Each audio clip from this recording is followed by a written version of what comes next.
12 reps, the Oklahoma State Cowboys bring their sharpshooting QB and his sure-handed core of receivers for a trip to the Pacific Northwest. The showdown in Seattle. Nice throws to the end zone. Caught. Touchdown. Washington State has a speedy core of receivers in their own right. And he's got a man wide open. Touchdown. Including last season's Pac-10 leading wide receiver, the Cougars' Brandon Gibson. And there's that big play you were talking about. Both teams have a history of lighting up the scoreboard. A rare early season matchup between two monster conferences. Representing the Big 12, Oklahoma State, and the Pac-10 home team, the Washington State Cougars.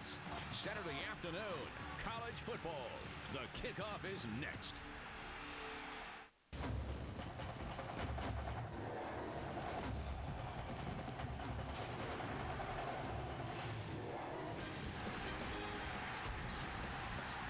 About 300 miles east of here, they're just about done with the harvest in the wheat fields that surround Washington State University. That's a sign it's time to play some football. And the Cougars open up today on the Puget Sound. They play their annual Seattle game against the Cowboys of Oklahoma State, and we kick it off. College Football Saturday, presented by Acura. Hello again, along with Tony Baselli. I'm Brian Davis. You've got schools from two BCS conferences going head-to-head in the season opener. Both sides ought to be a little bit sharper. Absolutely. So much for starting with a cupcake. Start with two big-time programs from big-time conferences. And you talk about the wheat signifying the start of football season. You know, when I know it's time for football, I get that little uneasy feeling in my gut, and the blood starts boiling, and it's at the highest temperature possible right now. And it's exciting because, and the part of the excitement is to watch a guy like Zach Robinson, one of the best young quarterbacks in the whole country, and one of the only two BCS players to rush for more than 800 yards and throw for over 2,500 yards. And you know the other one was, Brian, a guy named Tim Tebow, Heisman Trophy winner, pretty good company. And his number one target, or one of them, the biggest target, is going to be Brandon Pettigrew, the all-around tight end who can run block and catch the ball. He'll be looking for him on third down. He's kind of that safety, comfort blanket guy he'll go to.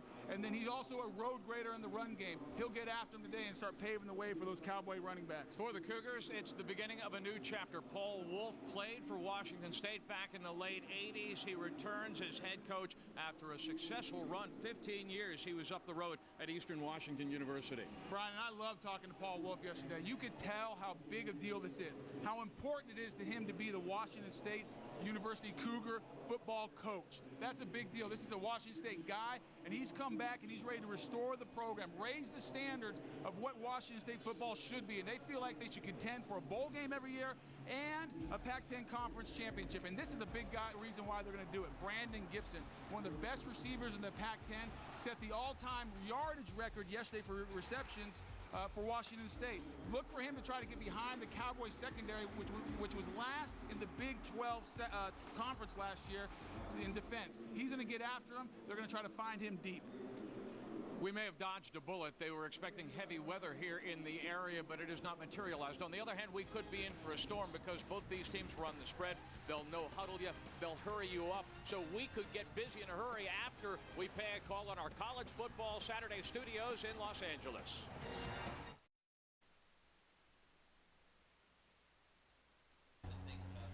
College Football Saturday is presented by Acura. Acura, advance. And brought to you in part by FreeCreditReport.com. Do you know your credit score? You can find out right now, instantly and online at FreeCreditReport.com. And by Pizza Hut. It's true. Now, restaurant-quality Tuscany pastas delivered to you by Pizza Hut. This is the 7th annual Seattle Gridiron Classic.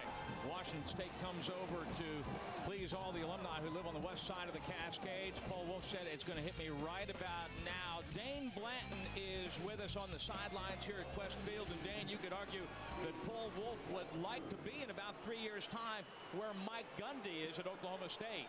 Well, you're absolutely right. Both these coaches, they have a lot in common. They graduated together in 1990, same year, and they're trying to lead their alma maters to championship.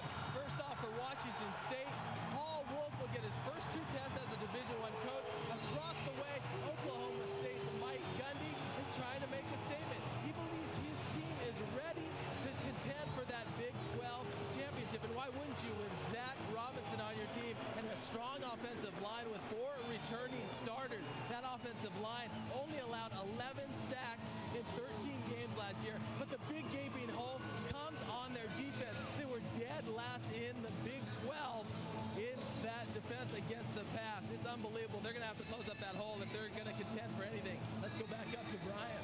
Dane, they're going to get tested early. The Cowboys won the toss but have deferred, and so Washington State will take the opening kickoff to begin the 2008 season. Big 12 against Pac-10 Dan Bailey, the sophomore out of Mustang, Oklahoma, lines it up and prepares to kick it off. Alfonso Jackson and Chance Staten are deep to receive for the Cougars. And there will be a return as Jackson just inside the goal line, angling to the left side across the 20, knocked down. But a good return for Jackson as Gary Rogers brings the Washington State offense onto the field. An understudy to Alex Brink for 3 years. He finally gets his chance. Yeah, he's been sitting around for a long time, but you got to think that a lot of butterflies going on right now. But he's a guy, Paul Wolf, and the coaching staff really likes to feel like he's big, strong. Everyone knows about the big arm, but he's more athletic than they thought he was. Wolf says he's got all the physical tools. I'm sure, though, that he'll press the handoff to Dwight Tardy around the corner. Last time we saw Tardy over 200 yards rushing, but tore his ACL the last play against UCLA. Our starting lineups presented by Acura. Well, let's see. Take 19 men on the Cougars, 2 deep. They've never played at this level. 6 of the 10 on the offensive line. Backs and receivers, if they are healthy, Dwight Tardy and Gibson are a real good foundation for this Washington State offense. Tardy cuts it back upfield and has a first down across the 35-yard line, almost to the 40 for Tardy, picking up where he left off against UCLA. Now, Oklahoma State, Dane talked about their defensive problems. Their front seven, they're lighter, they're quicker. That was one goal. That front seven ranked 101st in the United States, while Oklahoma State did in total defense. And the defensive line, well, coaching staff hopes that some added depth and some maturity will make a difference. Rogers throws to the flat and leading a little bit too long, the intended receiver. Gary Rogers, you take a look at the way that he got rid of that ball in a hurry, and he's going to have to be a little quick here today. Well, he's a guy with a big arm. We talked about it earlier. And they need to use him today and Brandon Gibson outside, because the weakness of this Oklahoma State defense is their secondary. They were the worst in the Big 12 last year, and they need to try to exploit that. They've started early winning the game, trying to get this first-time starter comfortable in Gary Rogers. So 2nd and 10 from 39, play action. Rogers hit and fumbles the football, and it's covered up. He was hit hard by Ricky Price coming off the edge on the blitz. Rogers coughs it up, but the Cougars live to play another down. A loss of 4 on the play, but it could have been a whole lot worse. Well, that's one thing you can't do. You can't hold the ball when you see the blitz coming. He has to be more aware of what's going on. And talking to Tim Beckman about it, they said they were going to try to blitz to get them out of rhythm and affect the quarterback. You can see Ricky Price right there doesn't really go for the ball like you might train a defensive end, just puts the helmet on it. Rogers got to do a better job of holding on. Movement, we would suspect, on the Washington State front, although we'll find out from the referee. False start. Offense, number 79. Jack Wood. 5-yard penalty. Still third down. Taking care of the question of were they drawn off? They were not, and this is a critical time now. How do you deal with adversity? You get hit, you fumble, then you jump. Well, you never want, I don't care if you have a veteran team that's one of the best in the country, you don't want to be third and forever, no matter what the situation is. First game of the year with a quarterback that's trying to feel his way through, it's even worse. 3 receivers with Michael Willis in the slot to the near side. Rogers, the quick handoff, and nothing doing as Christopher Ivory trips and falls for another loss. So backwards on 3 consecutive plays or opportunities to snap. 4th down, and on its first possession, Washington State will punt. Basic give-up play right there. Third and forever. Let's not compound the mistake by throwing down the field, over the middle of the field, and chance an interception. Specialists. There is a question about what Washington State has. The kicking game did not come together in camp. And here's Des Bryant. Has a seam across the 50-yard line, and he's got a chance. The punter holds him up, but Bryant inside the Washington State 30-yard line. You can credit with a touchdown-saving tackle Easton Johnson, as well as the punter Dan Wagner. Well, Dan Wagner better tackle him. That's his fault. That was an awful line drive punt. You got to get some air under it. The last thing you want to do, Brian, is give a guy like Des Bryant, one of the most dynamic players in college football, no chance for your coverage guys to get down there and tackle him. Well, now you put your defense on a short field after a 42-yard return. And turning the corner is the guy who assumes the mantle from Dantrell Savage, Kendall Hunter, but about Zach Robinson. Two numbers stand out. A school record 430 yards passing against Texas, 140 yards rushing against Baylor. I think all you have to say is Tim Tebow as the other guy to do what he's done. Tim Tebow, everyone talks about him being the best in college football. Well, if you're going to say that, you got to mention this guy right there, because he put up numbers like him and didn't even have the whole year to do it. Zach Robinson, in Mike Gundy's estimation, is 5 or 6 games away from running the show himself. And there is Hunter again, blasting through a good hole straight up the gut, cutting it back. And we continue with our starting lineups presented by Acura. Offensive line, a collection of road graders. And then, okay, Darius Bowman, Dantrell Savage are gone. Very new guard running and catching the ball, but that is not to say they're not capable. Second down and short. Robinson on the keep is held up in the backfield and brought down. The linebacking core, the strength of Washington State's defense, and you see an example there. Jason Strickling backing up at one of the linebacker spots and bringing Robinson down for a loss. Washington State defensively, the strength of the defense again is the linebacking core. All new look in the back, including the walk-on Myron Beck. Take a look. Myron Beck is a walk-on, playing free safety and starting here today for Washington State.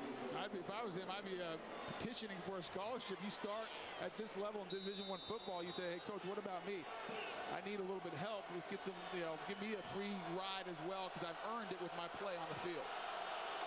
So first and goal. Robinson handing off to Hunter. Chased down from behind by Kevin Koyman, the defensive end. A couple of yards shy of the goal line. Oklahoma State is so multiple. On a longer field, they run a lot of the same stuff, but out of multiple fronts, and they are showing Washington State pretty much the kitchen sink here on this opening drive that started with a 42-yard punt return by Des Bryant. Timeout taken. And they just had to call that timeout because the fast break offense that Mike Gundy wants to run really put Washington State in a bind. They couldn't substitute the goal line personnel. They couldn't substitute the goal line personnel that they needed to match the formation that Oklahoma State showed them. And that's something that Mike Gundy talked about. They want to run fast break. They want it almost like a basketball team that wants to run the other team out of the gym. They want to run the other team off the field. The quote yesterday is, we want to find out whether or not you can keep up with us. Now, our college football Saturday doubleheader presented by Acura continues tonight. Washington battling 20th ranked Oregon in a Pac-10 showdown. Our coverage from Autzen Stadium in Eugene begins at 10 p.m. Eastern, 7 p.m. Pacific in high definition. I thought it was interesting that Mike Gundy talked about that fast break and how he talks about all the different positions and even the offensive line. He wants guys who are in shape, athletic, that can keep up with the tempo of the game and try to wear out the other team. Chris Ball, one of the co-defensive coordinators for Washington State, says they spent so much time working on fundamentals, and the very first thing is lining up correctly. You got to line up correctly. You can't get rattled or you're going to be down big in a hurry. If you don't line up right against Oklahoma State, you have no chance to stop them. It's hard enough if you do line up right. Cowboys, as Robinson, again, 5 or 6 games away from running the show himself, but not quite ready yet, gets the call from Gundy, who is the offensive play caller for the Cowboys. Out of the offset eye, and the pitch is to Hunter, looking to turn the corner, but he stood up Kevin Koyman with the tackle, but it was the walk-on Myron Beck that slowed him down in the backfield. And that's what Washington State needs to do right now. They have the turnover. They're backed up against their own goal line. And now this is where you find out what your kids have. Come out, be physical. Don't give up an easy score. Make Oklahoma State earn it. That'll pay off down the road. That'll send a message to your team for the rest of the game to say, hey, we're not going to quit. A 3-yard loss on the play. Bo Johnson now in the Oklahoma State backfield. Robinson taking the signal. Washington State last year allowed the other guy 51% on 3rd down, and movement on that Cowboys offensive line. Westfield, the home of the Seattle Seahawks, reputed to be the loudest stadium in the National Football League, and opponents come here to play the Seahawks, and they commit more false start penalties than anybody else. More false starts by the visitors than any stadium in the league, and it plays in college too. That's why they call it home of the 12th man. And the 12th man might not be Seahawks fans today, but it's Cougar fans. And they've made the trip from the Palouse. They've come here to Seattle, and they're excited, and they're showing their team. They're backing them up right now, saying, hey, listen, if you're not going to quit, we're going to stay in the game. And what did Paul Wolf tell us yesterday he wants? 3rd and long, 3rd and goal now from the 9. They started at the doorstep. Listen to that crowd get into it now. Johnson, the handoff, cuts it inside, and he will go down just across the 10-yard line. No gain on the play. Gang tackled first to the left tackle, Amu, the senior out of San Diego. That was huge, Brian. You talk about a team that was put in a tough situation, a defense. You're backed up. You have a short field to work with after a bad punt and a big punt return, and they don't give up. It seems like Oklahoma State's going to walk in, they bow up, they do their job, get help with the penalty, and now force the field goal. Overall, last season, the Cowboys 10 of 18 on field goal placements. Bailey from 26 yards, and it is good. So the Cowboys use the punt return by Bryant to drive. Well, they stall, but they get the first 3 of the afternoon out of it here in Seattle.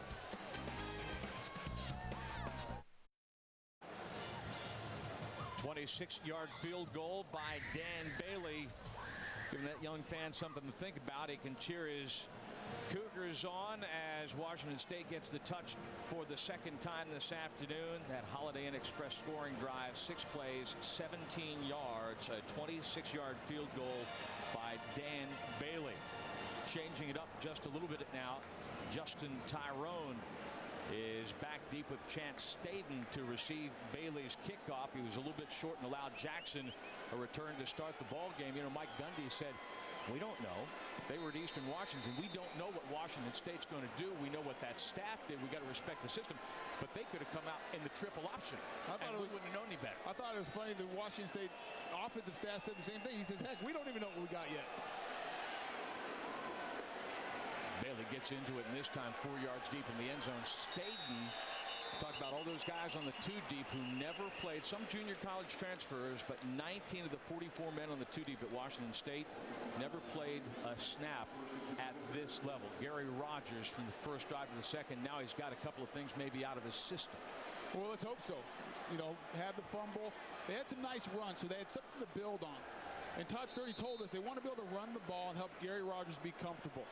But you mentioned all the different guys in the 2 deep, and that's why even the Washington State coaching staff says, you know, we're not even sure what we have. We want to get out here, get these guys in a game situation, and see how they react to all the pressure and all the hoopla. Cougars are going to start this drive from their own 20-yard line with 2 tight ends. Not too many huddles this game. No. It's like they're afraid to huddle up. Tardy in the backfield again. Last year, a great game against UCLA, but on his last play, tore his ACL. This time blasting through the hole. He's going to get about 3 yards. And he is ridden down from the backside. Good pursuit into the hole. Junior Taya. Now, do you want to be big or do you want to be quick? They need to be quicker on that D line at Oklahoma State. Taya lost 20 pounds. Well, they need to if they're going to keep up with Dwight Tardy, one of the better running backs before he got hurt last year. And it'll be interesting to watch. He's 100%. He's all the way healed up. But see if he has the confidence to make all the cuts here today. They're going to run the option. And back into the hole. There's Christopher Hyvee banging off of a defender to gain a couple of extra yards and a first down for Washington State. Ivory, Paul Wolf says, may be the most athletic, talented running back in the Pac-10 if he can stay healthy. There's Exhibit A. Yeah, you started talking about Chris Ivory, and a big smile came across the coaches of Washington State saying how much talent this young guy had. And you can see it right there, the speed to get outside, but then finishes the run physically low on his shoulder. Punished Andre Sexton, who is this year playing the star position, kind of a hybrid defensive back, allows him to force the run a little bit. And we're getting a heavy dosage of run right now. Something that you think of Washington State and even what Paul Wolf's staff did at Eastern Washington was a spread, throw the ball over the field.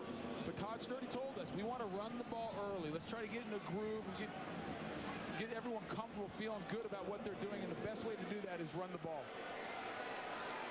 From the shotgun, Rodgers on 2nd down and 6. Some pressure. Rodgers going to have to dump it off, and an awkward play. Daniel Blackledge with the catch, but not what he wanted. Back to our studios in Los Angeles, a game break with Michael Eaves. All right, guys, let's take you to Charlottesville. Number 2 USC taking on Virginia. Trojans opening drive. Stephon Johnson from 3 yards out. They're already in Virginia territory again. Mark Sanchez, good opening drive. So much for that bad knee, guys. He went 3 for 5 in that opening drive.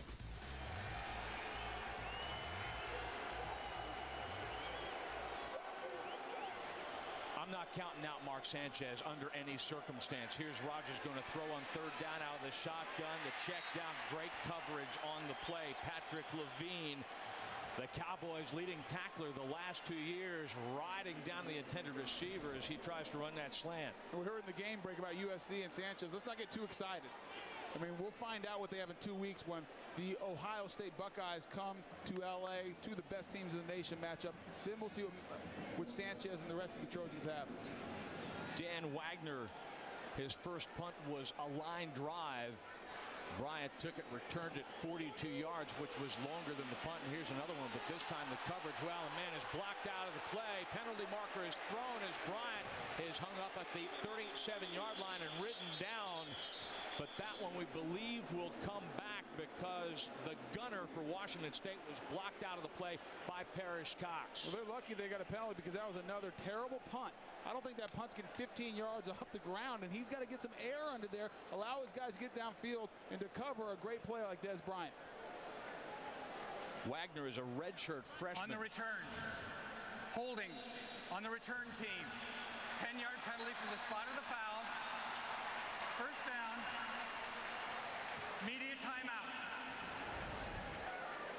Here it comes right here as Bryant sets up to take it, and Cox, you can see him riding the man right on out of the play. Oklahoma State gets the ball back when we return to Quest Field in Seattle.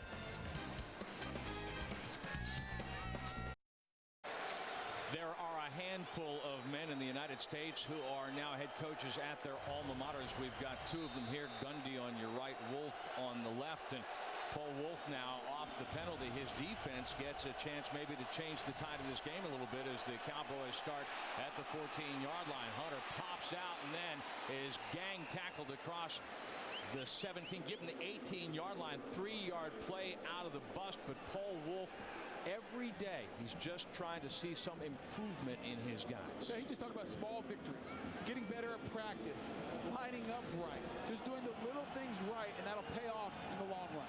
Off of play action, Robinson dumps it out the screen. The pass is caught by Keith Tostin. Penalty marker is thrown in the middle of the field about the 25-yard line. This would be a first down for Tostin. Take a look. Des Bryant had 43 catches last year. Jeremy Broadway had 13. He was the only other guy in this ball game, the only other returning receiver for Oklahoma State who had a catch. They were looking for big things, though, out of a group including Tostin. Below the waist. Offense, number 27. 15-yard penalty from the previous spot. Replay second down. Well, that's 2 big penalties now we've seen go against Oklahoma State. One was the illegal procedure. Half the distance to the goal. Was the legal procedure down the goal line that backed them up, made it 3rd and long. Actually, the 3rd one on the punt backed them up, they give them bad field position. Now on a first down screen, We get an illegal block, back it up. Those are the mistakes you see sometimes early in the season, and the mistakes that drive head coaches crazy. Penalties were an issue last year for the Cowboys. They were 7th in the United States, 486 yards of total offense. They're 8th in the country, average 243 yards rushing. You can't be a championship team if you do that. Kills your momentum. Hunter in motion to the near side, and he'll take the pitch, cuts it inside. Great play by the defensive back, Tyree Toomer. Fights off his block. And it's another tackle for loss. Give him no gain for Washington State. Dane Blanton on the sidelines here in Seattle. I'll tell you what, I'm on the sidelines of Washington State, and defensive coordinator Chris Ball, they were all pumped up after that stop. 3 points, they weren't worried about that 3 points they scored. That's a big victory for Washington State, and you can see how they're playing defense right now. Toomer, a true freshman out of Bellflower, California. 3rd and long. Paul Wolf talked about it, got it on the and goal that led to the field goal, and now 3rd and long, 13 yards to go for the first down, and Oklahoma State Robinson needs time. And this is the one situation where Chris Ball, the defensive coordinator, feels like he can blitz Zach Robinson. He doesn't want to blitz in any really other down. Doesn't feel comfortable. In this situation, they're going to go after the quarterback. Oklahoma State. They're going to regroup. Oklahoma State with a 3-0 lead late first quarter. 3rd and 13 for the Cowboys. Washington State shows Preston, backs off on the corners. Here's Hunter. Gets out of jail. Knocked down across the 15-yard line. You talked about a surrender call? Yeah, but I don't like that call. You have a veteran quarterback, one of the better quarterbacks in the country. You have Des Bryant outside. You have Brandon Pettigrew inside. I know it's 3rd and long, but this is where you need to be aggressive. You have the playmakers to go after a Washington State team that's starting a lot of guys and playing a lot of guys who don't have a lot of experience. Tackle on the play by Matt Mullenix, who was granted a 6th year. He's had a couple of knee injuries that cost him a couple of years. Mullenix back from an injury. You got the walk-on Beck. You got the true freshman Toomer, all making big plays. And Matt Fodge, one of the best punters in the Big 12, gets away a good one. Chance Staden with a fair catch at the 38-yard line. Last year, Dwight Tardy rushed for a career best 214 yards and 2 touchdowns against UCLA. Scores from a yard out. Now watch it. There's where the knee goes right there. You saw him dip. His 2nd touchdown on that 51-yard run. But he tore his ACL, and that was the end not only of his day, but of his year. Washington State did win that ball game, 27-7. I'm just impressed he finished the run. I've torn my ACL. Did it in the game, and looked like I got shot by a rifle. I went down so fast. So I'm impressed the young guy can finish the play. You know, sometimes those guys say those things blow, and you just don't feel. Now they fake the option pitch. Rogers going downfield for Gibson. He's got it and can't hang on. It's incomplete. He'd gotten underneath the defensive back. The coverage on the play to Jacob Lacey, the senior out of Garland, Texas. 2nd down. And we talked about in the open, Brandon Gibson getting behind this Oklahoma State defense, and he has a step on him, but give Jacob Lacey some credit. He didn't give up on the play. Looked like he's for surely beat. Ooh, gets his hand there a little early. And we can see that in slow-mo. Tough for an official to see it, but grabbed that arm, didn't allow Brandon Gibson to get the ball. Rogers hands off to Tardy and gains just a yard to bring up 3rd down and long. Patrick Levine with the tackle. First down marker is brought to you by Overstock.com. Your entire order ships for just $2.95 at Overstock.com. Overstock.com at home with the O. Big 3rd down here, Brian. They got good field position. Their defense has done their job. They need to convert here and reward the defense.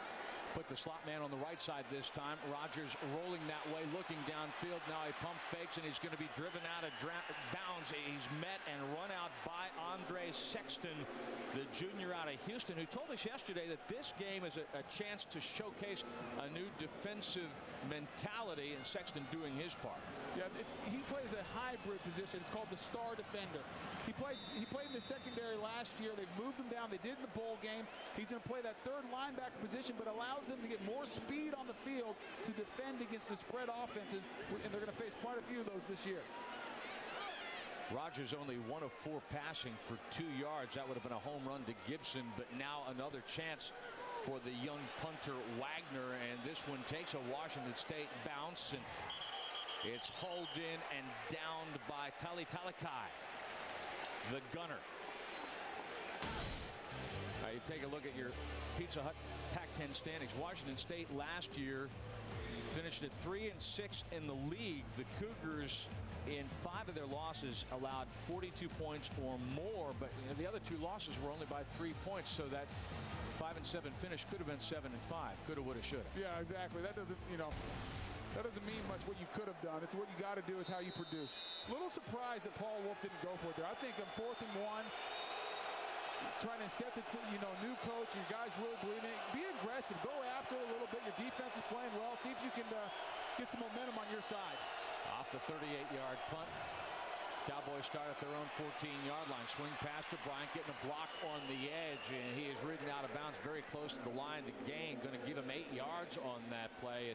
One of the things, as Jason Stripling eventually makes the tackle, but one of the things that Oklahoma State likes to do, they love the receivers to block, and Josh Cooper got Bryant a little room out there on the edge.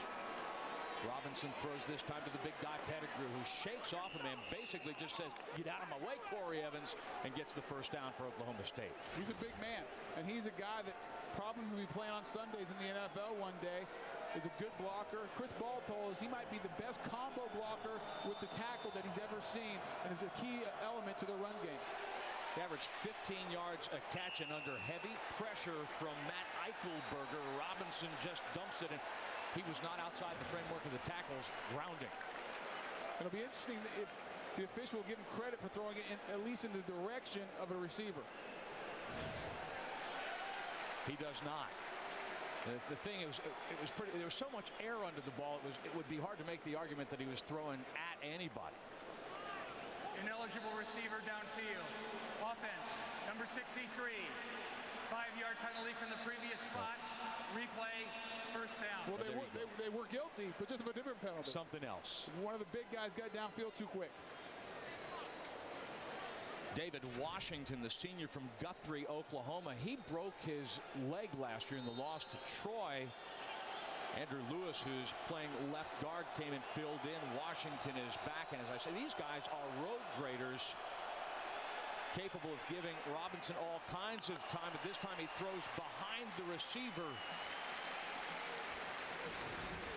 That was Cooper, the redshirt freshman out of Mustang, Oklahoma, and Dantrell Savage is gone.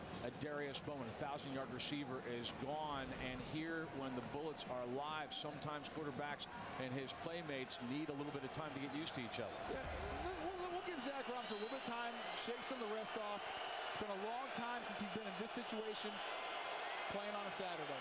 It's his first incompletion. He's 3 out of 4. Hands it off to Johnson, running around the left edge, struggling, cuts it upfield along the hash marks. He's going to get 4 yards out. And, did the ball come out? Washington State says that it recovered.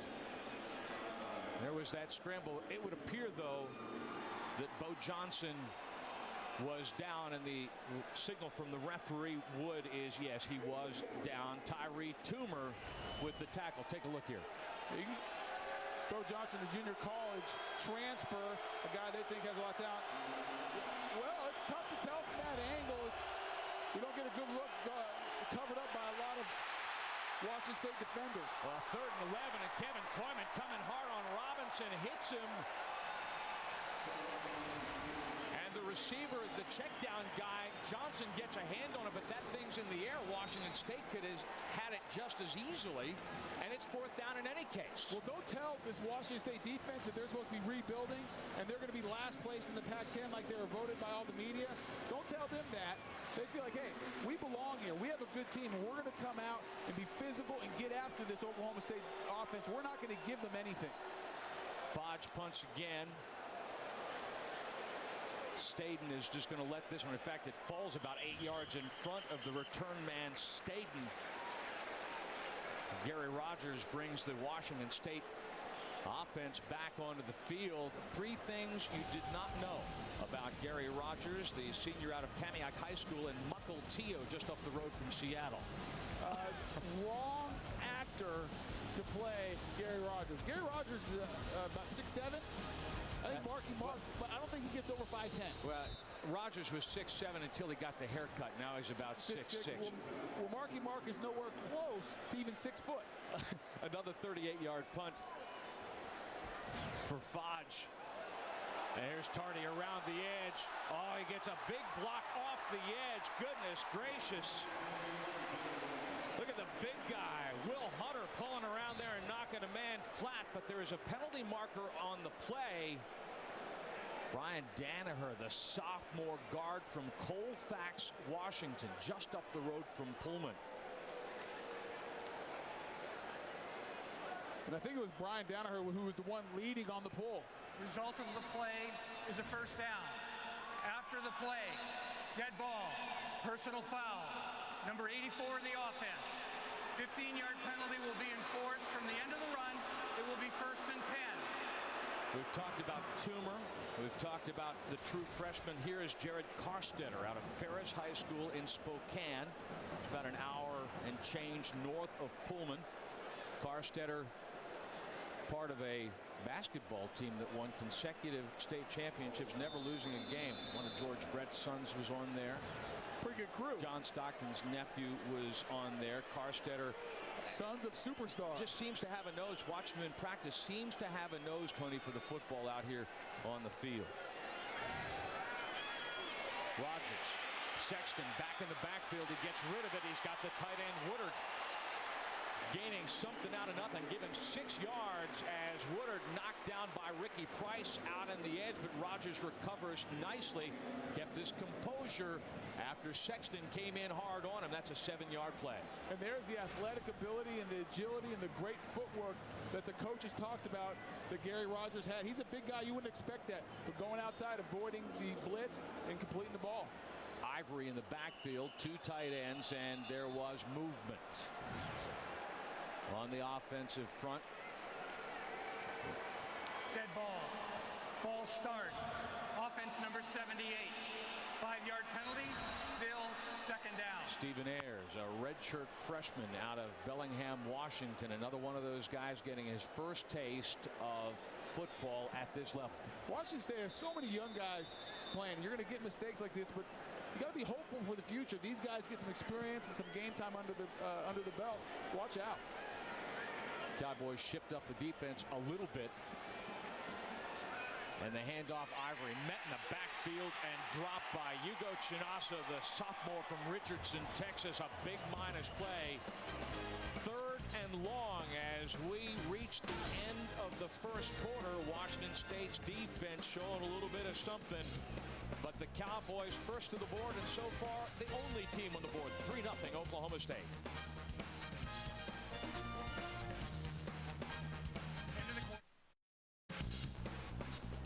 A little bit north of downtown Seattle under the Aurora Avenue Bridge. Yes, that's the Fremont Troll. All you got to do is find Troll Avenue, and it will take you right to it. Yes, the Troll is eating a Volkswagen. Yeah, do you have to give him money or anything to get by? No. The good thing is he doesn't have a very long reach. With Tony Baselli and Dane Blanton, Brian Davis at Quest Field in Seattle. 2 spread teams with a total of 117 yards of total offense. The check down receiver, Rogers finding Michael Willis, the junior out of Lincoln High School down in Tacoma, a little bit south of us here in Seattle. Just go down Interstate 5 and you'll find Tacoma. Willis, pretty good story as he gets a chance to step up. Gibson had the best yardage year of a receiver in Washington State history, but a lot of turnover amongst that receiving corps too. What's going on here? 2 spread teams combining for 3 points in the first quarter. The defensive battle right now. We would have never thought that. We talked about it last night, thinking we were going to see all kinds of points on the board. Has not materialized at this point. Bryant takes it on the hop and stumbles and is blasted. Whoa, Greg Trent, the linebacker, haven't called his name in down and distance, but he makes his presence known to Des Bryant as he catches up to him and thunders Bryant to the carpet. And he said, "Hello, Mr. Bryant. Welcome to the state of Washington." Well, See, Trent is from Keller, Texas, so he's well acquainted with Big 12 football, and he just wanted Bryant to know that they can play that kind of game out here in the Pac-10 as well. So, and Paul Wolf talked about playing fast and outworking people, and that's what that special teams coverage unit did right on that play. Another 38-yard punt for Wagner. Robinson 3 of 5. He's missed his last 2. 22 yards for Robinson passing in the first quarter. They're going to run the option. He's going to cut inside, takes a look at Chimawachukwu and cuts away, but then Andy Mattingly catches up to him. Mattingly, the junior out of Spokane, Washington, who led this team last year with 11 tackles for loss. Mattingly, in those third and long situations, would be a logical candidate to put some pressure on the quarterback, makes the play there on the run. Well, he's going to have to get around Russell Okung, the best offensive lineman for Oklahoma State, and that'll be a matchup to watch. These two guys right here working against each other. Two good players. 1 yard for Robinson on the keep. He makes an adjustment, now pulls it back. He's going to look downfield. He's going to find his man, and nobody near the receiver on the play. That's Bo Bowling. Bowling putting Oklahoma State into Washington State territory. The junior out of Tonkawa, Oklahoma, with a nifty run after the catch. And it all starts with protection. Offensive line did a good job of picking up the blitz. There's the pitch outside to Johnson.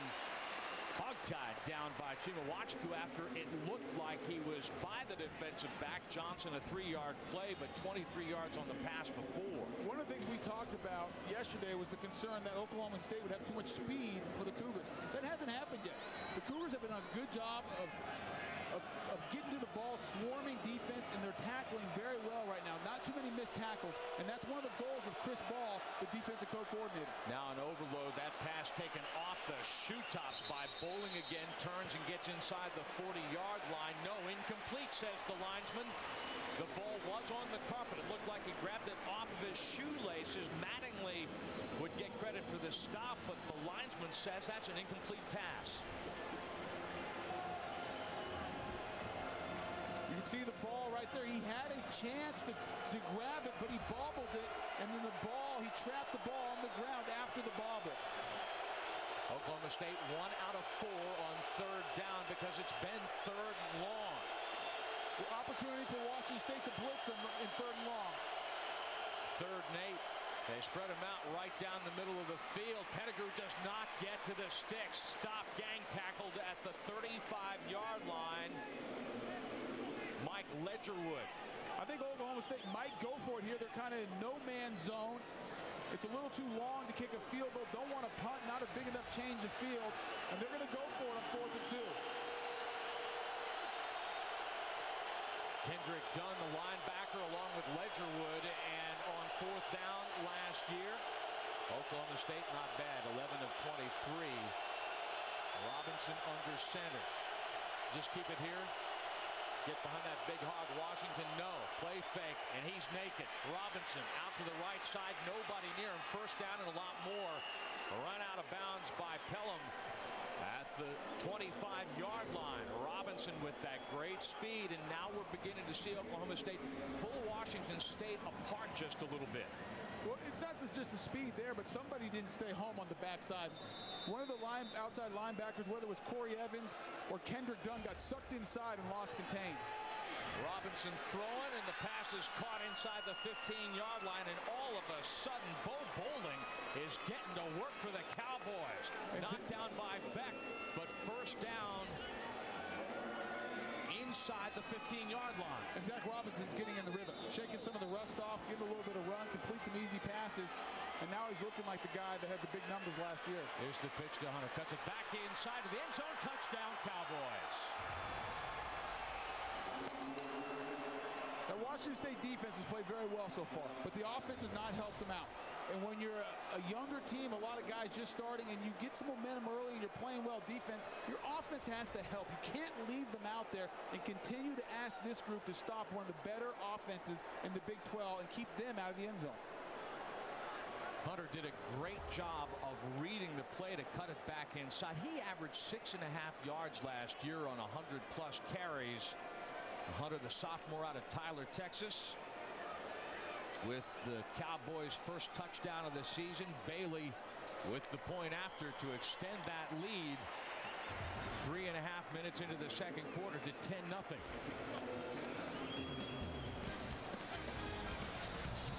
Too many things to account for. Cowboys just a little bit better.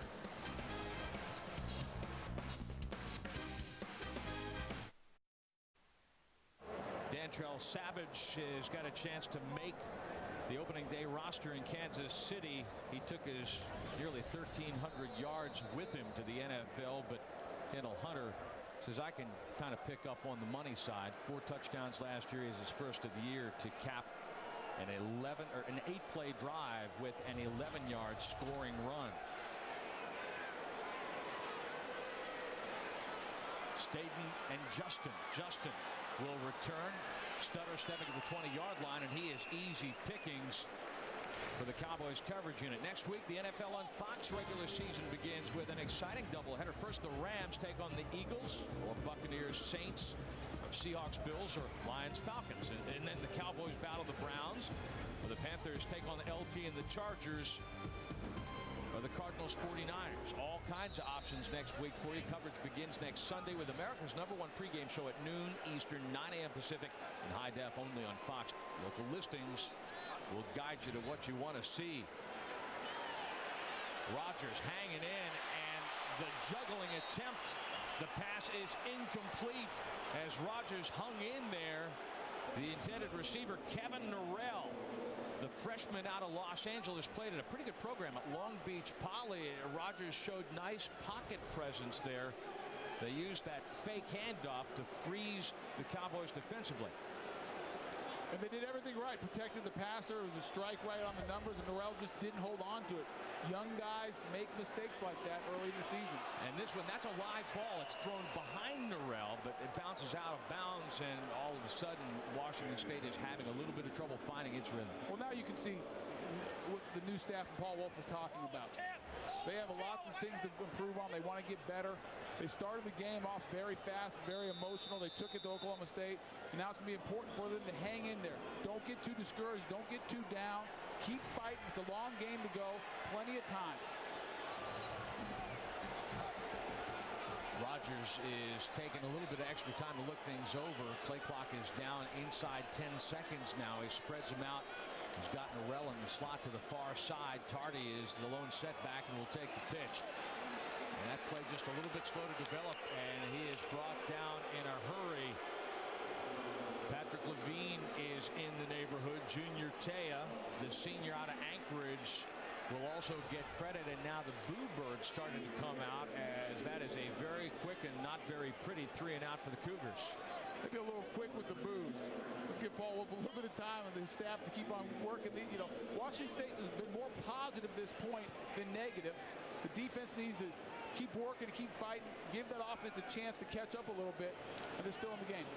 Wagner will punt out of his own end zone, and this is his best of the afternoon, driving Bryant back over the shoulder, and a great block is thrown behind the return man Bryant. And the crowd here wants a foul call on Markel Martin, but you know something, just looking at it from the naked eye, that looked legal, and that is how you spring your return guy for positive yardage. After the punt drives him backwards, let's take another look at this. Mr. Giles, I don't know about that. College Football Saturday is brought to you by Verizon Wireless. By Pontiac, official performance machines of the Pac-10. Visit your Pontiac dealer today. And the first down marker is brought to you by Overstock.com. Save time and fuel by shopping comfortably at home with Overstock.com. At home with the O.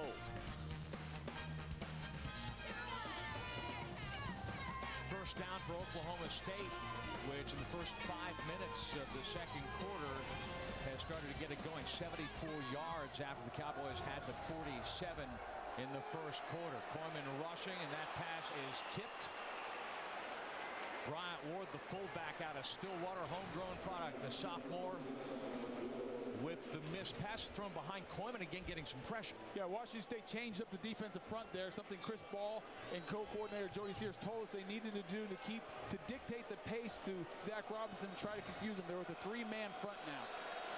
Out of the shotgun, Robinson with a little bit of time. He finds Johnson, who staggers across the 45-yard line for a Cowboys first down. And the reason you're going to change fronts against the spread offense, because one of the things that's so important is to try to confuse not only the quarterback but the play caller, Mike Gundy. He's a genius at giving you a bunch of different formations, see how you line up, and then come back and attack. As a coordinator, you need to change it up on him as well. Keep him guessing today. Dictate a little bit to them. 3rd down and 8. Again, another 3rd and long. Robinson looking into his head coach, Mike Gundy. Big stop for Washington State.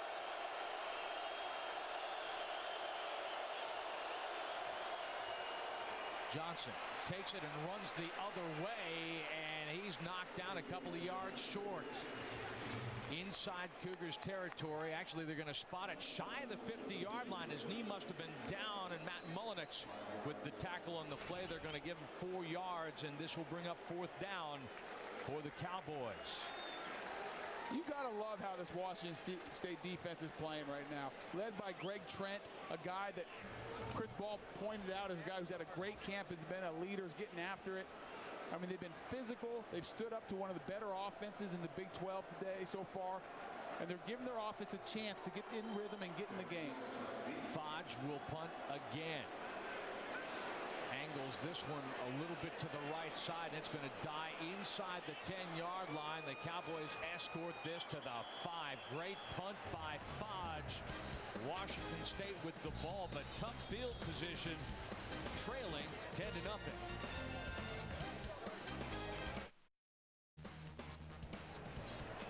We'll also look out for your fearless predictions, fellas, on Washington, Oregon. Big tangle tonight, which will be the continuation of our college football Saturday. Oregon with DeSanto, and wow, tough luck for Ivory. He falls down minus play. They start at the 5. It'll be 2nd down and 12 from the 3-yard line of Washington State. Their offensive tempo has fallen away. Yeah, they need to pick it up. They want to run fast break offense as well, like Oklahoma State. Get after you, no huddle. I don't know if Todd Sturdy feels like they're quite ready to do it. They don't have the whole package, and they're still kind of learning. And then you back them up like this, well, after a poor special teams play, they should have never let the ball bounce, and because it bounced, now they have terrible field position. Tardy is the lone setback, and Rogers will hand it off, and Tardy is stuck nearly safety, and this time he will go down. That's a safety, a great play, great ball pursuit by the Cowboys. And in the end, the tackle is made by Jeremiah Price, and we talked about the junior college transfers coming in and adding depth and allowing some rotation to keep the D linemen fresh. Well, they didn't even block Jure Chatham. Jure Chatham is the guy who brings him down to the end. Well, I mean, that's easy. I mean, I'm not sure. Somebody had a missed assignment. Kenny Alfred was near there. And Paul Wolf, an old offensive lineman, you can see the frustration. He's like, what the heck? That is not how we draw it up. I promise you there's not one play in the Washington State playbook that says, let the defensive tackle go free. And let's see if our running back can make him miss. Chatham with the big tackle. And Brian, that all started by the poor special teams play. The returner letting the ball bounce, not going and getting it, letting it roll down, downing it on the 5-yard line, and then you have 2 poor plays, 2 poor running plays, result safety. Patrick Rooney will kick it away off the tee. So Oklahoma State extends its lead to 15-0.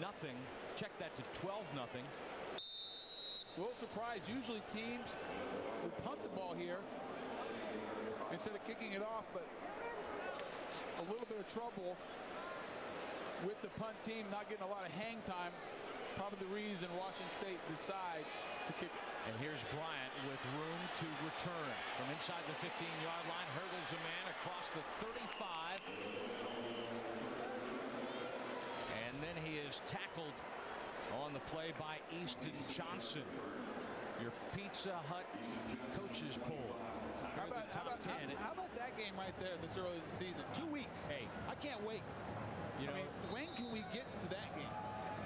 Here's the reason that Oklahoma State has USC, by the way, with a 21-7 lead in that ball game. But Oklahoma State has designs on making a move in the Big 12 South, but they got to get through Texas. They've got to get through Oklahoma, Missouri. They're on the road at Missouri. I mean, you're talking about a bunch of top 10 teams in there. You know, sometimes you just get stuck, don't you? You do, and you got to wonder if Mike Gundy's saying, hey, can we petition to get to the Big 12 North? Yeah. Do we have to be in the South with Oklahoma, Texas, the teams you mentioned? I mean, let's move over. It'll be a little bit easier, but they're just going to have to get better and keep on competing and play good football. Hunter with the pitch, and Trent slows him down. And in the end, Matt Eichelberger makes the tackle on the play, and Trent getting good penetration for the initial contact, bringing up yet another 3rd and long. This Washington State defensive front seven is doing a good job playing at the worst on the line of scrimmage, but a lot of times in the Oklahoma State backfield, forcing the ball carriers to change direction and cut back or make a move much quicker than they want. They're not even allowing Kendall Hunter and Bo Johnson to get started.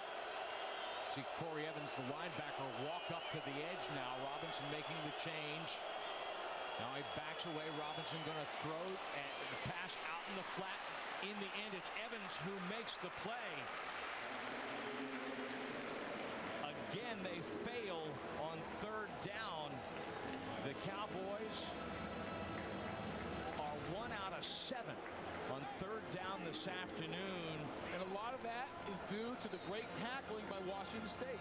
You talk to coaches all the time about goals and how they set goals and what they are for their team. Well, you talk to Chris Ball and Jody Sears, co-coordinators, defensive coordinators for Washington State, and one of their 4 main goals is be the best tackling team in America. And we've seen that so far. They started working on tackling drills when they had no pads on.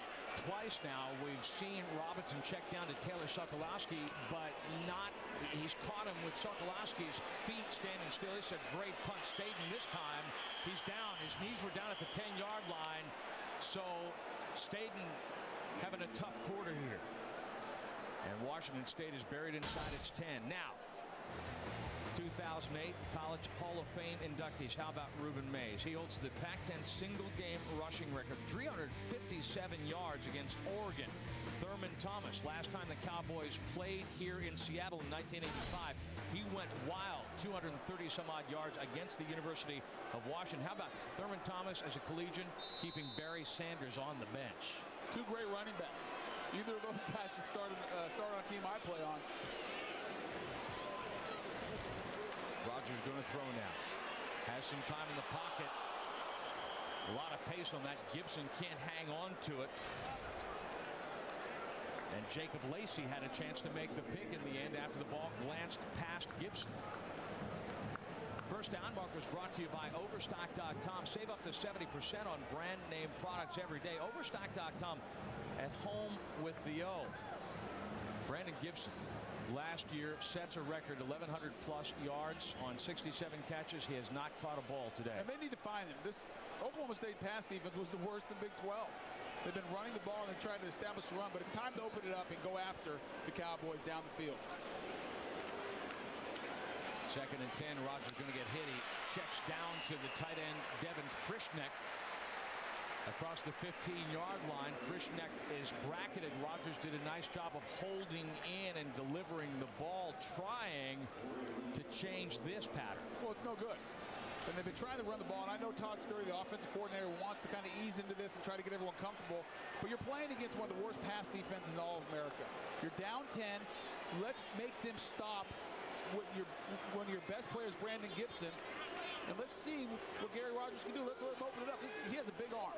5 chances. Washington State looking for its first 3rd down conversion, and they have it, but no, they don't, as Gibson cannot hang on to it. Great play by Ricky Price.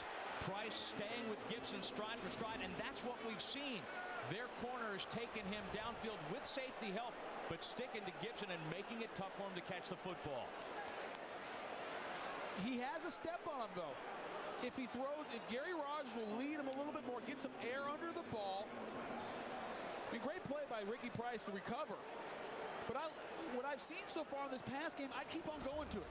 There's guys open. There's opportunities for Washington State through the air. Wagner had a 51-yard punt last time. This time it stutters, and they changed it up, and the ball is ruled dead. Dane Blanton downstairs. What are you looking at right now, Dane? Well, I'm looking at the legend T. Boone Pickens, one of the most successful businessmen in the world, known around Oklahoma State for his financial contributions and donations. Tell us about the program and what's the state of the athletic program at Oklahoma State. Well, we started this program with Mike Gundy 4 years ago. This is our 4th year. And we've got a football team this year. And I'm happy with the way things are going. We got good kids. They're all clean. We've had no violations of any kind.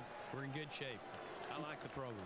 Are you happy with the game so far today? Sure, I'm happy with it. First game, you know, several penalties. I'd just soon not have those, but we're doing good. It's a good game. Some people are calling you the savior to the American energy crisis with the Pickens plan. Explain everything about that Pickens plan. Okay, Dane, the Pickens plan, I launched it on July the 8th. We've had over 5 million come in on the website, which is pickensPlan.com. What does that mean? It means that the people in America are very concerned about energy. They don't think they've been told the truth about energy, and frankly, they haven't been. So I decided I was the one that knew the truth, and I was going to tell it. I paid the price. I paid $58 million. That's my budget. I'm going to spend the money, and I'm going to tell the American people what it is.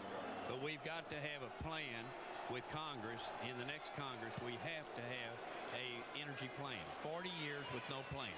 And, you know, you've heard me say it before, but my dad said, son, a fool with a plan can beat a genius with no plan.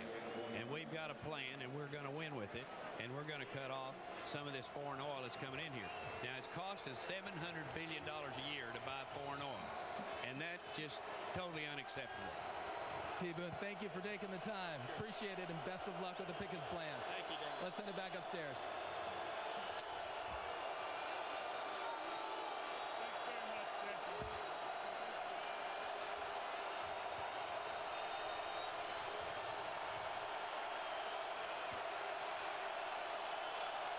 Oklahoma State back on the field. I'd like to thank T. Boone Pickens for that. I don't know whoever's going to win president this year. We have a big, heated election, but they might want to get him as their energy advisor.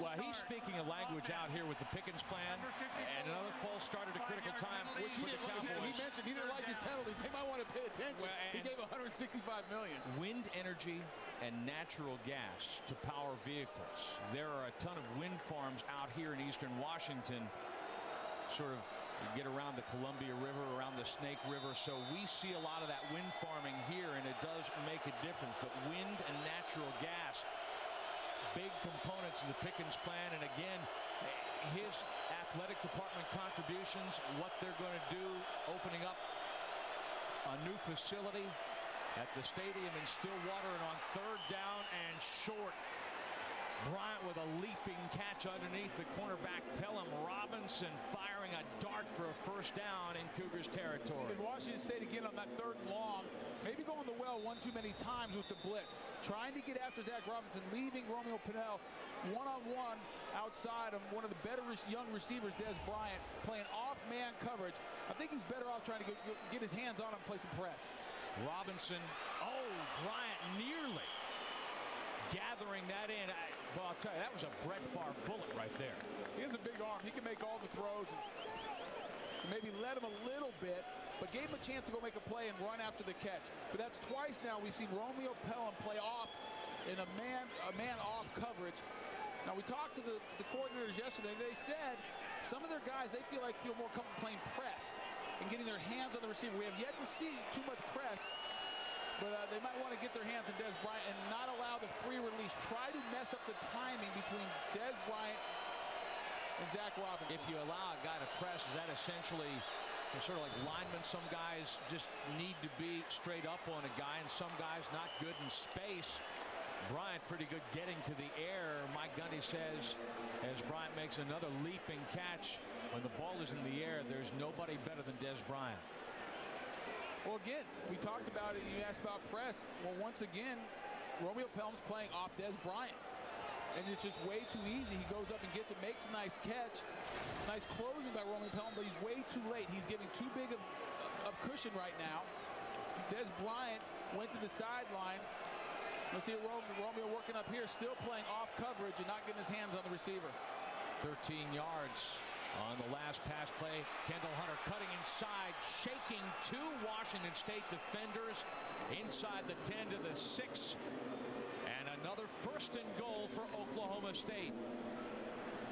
Bo Bowling made a nice block. Bowling on the last touchdown drive accounted for about half of the yardage. 34 the 67 the Cowboys used to get to the house. 15 yards for Hunter there. Mike Gundy expects his receivers to be physical. He expects them to be part of the running game, getting inside and blocking the force defender on the run.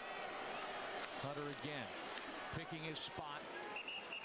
Washington State defensively flowing to the football. Trent Koyman in the neighborhood. Ayamu at the bottom of the pile. 3rd, 2nd down and goal off a 3-yard play. And explain what the force defender is. It's usually the strong safety or one of the corners, somebody outside the formation coming in and keeping contained and playing force to push it back inside. Hunter stumbles and they're going to blow it down right there at the 6-yard line. So again, 3rd and a little bit longer. So Washington State defense has stepped up so far. Again, they need a big play. Force Oklahoma State to take a field goal. That'll be a victory at this point. Cowboys 2 out of 8. How about the way that Washington, so you talked about it before. Let's be the best tackling team in the nation, and they're tackling pretty well when they can get on the guy. Not a lot of missed ones yet. Robinson fakes the handoff, finding Pettigrew, and he's going to be dragged down. Great pursuit by Jason Stripling, backing up Kendrick Dunn at the will linebacker. Stripling, the junior out of Tyler, Texas, saving the touchdown. Pettigrew a little bit bigger, but he can't fight off Stripling. Oklahoma State coaches Mike Gundy and the rest of his staff talking about possibly going for it here. The reason you would do that, and they're going to keep the offense on the field, is your defense is playing so well. The Washington State offense has yet to do anything, get any momentum. And so even if you don't score here, you force Washington State to go the length of the field. I think they'll just let it go down, call the timeout, then kick the field goal, and that's exactly right. Oklahoma State. Coming up on the DirecTV halftime show, DeMarco owes us a prediction on USC Ohio State. This will be a 30-second timeout. Scores and highlights, and of course, text time. All straight ahead. DeMarco better pick the right guy. You know, I don't want to show my allegiance or where I went to school or anything, Brian, but DeMarco and I played against each other when he was a Husky. We got after each other pretty well in the trenches, but DeMarco was a very, very good player, and we played against each other in the pros as well when he played for the Rams, but he just better pick the right team. Don't forget, DeMarco, you're a Pac-10 guy. Dan Bailey hit for the first points of the game, 26 yards in the first quarter after a Cowboys drive stalled.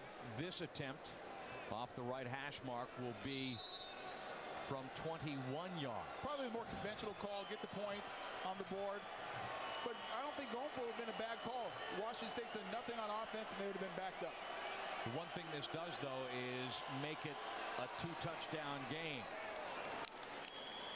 15-0 Oklahoma State, bringing us to halftime.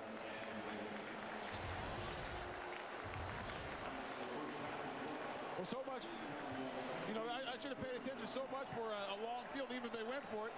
There wasn't enough time. They weren't going to get the ball back anyway. So the right call was to kick the field goal, get the points, get in the halftime with a 13-0 lead, force Washington State to go down the field twice, score touchdowns. They have yet to do even have any drive successful yet.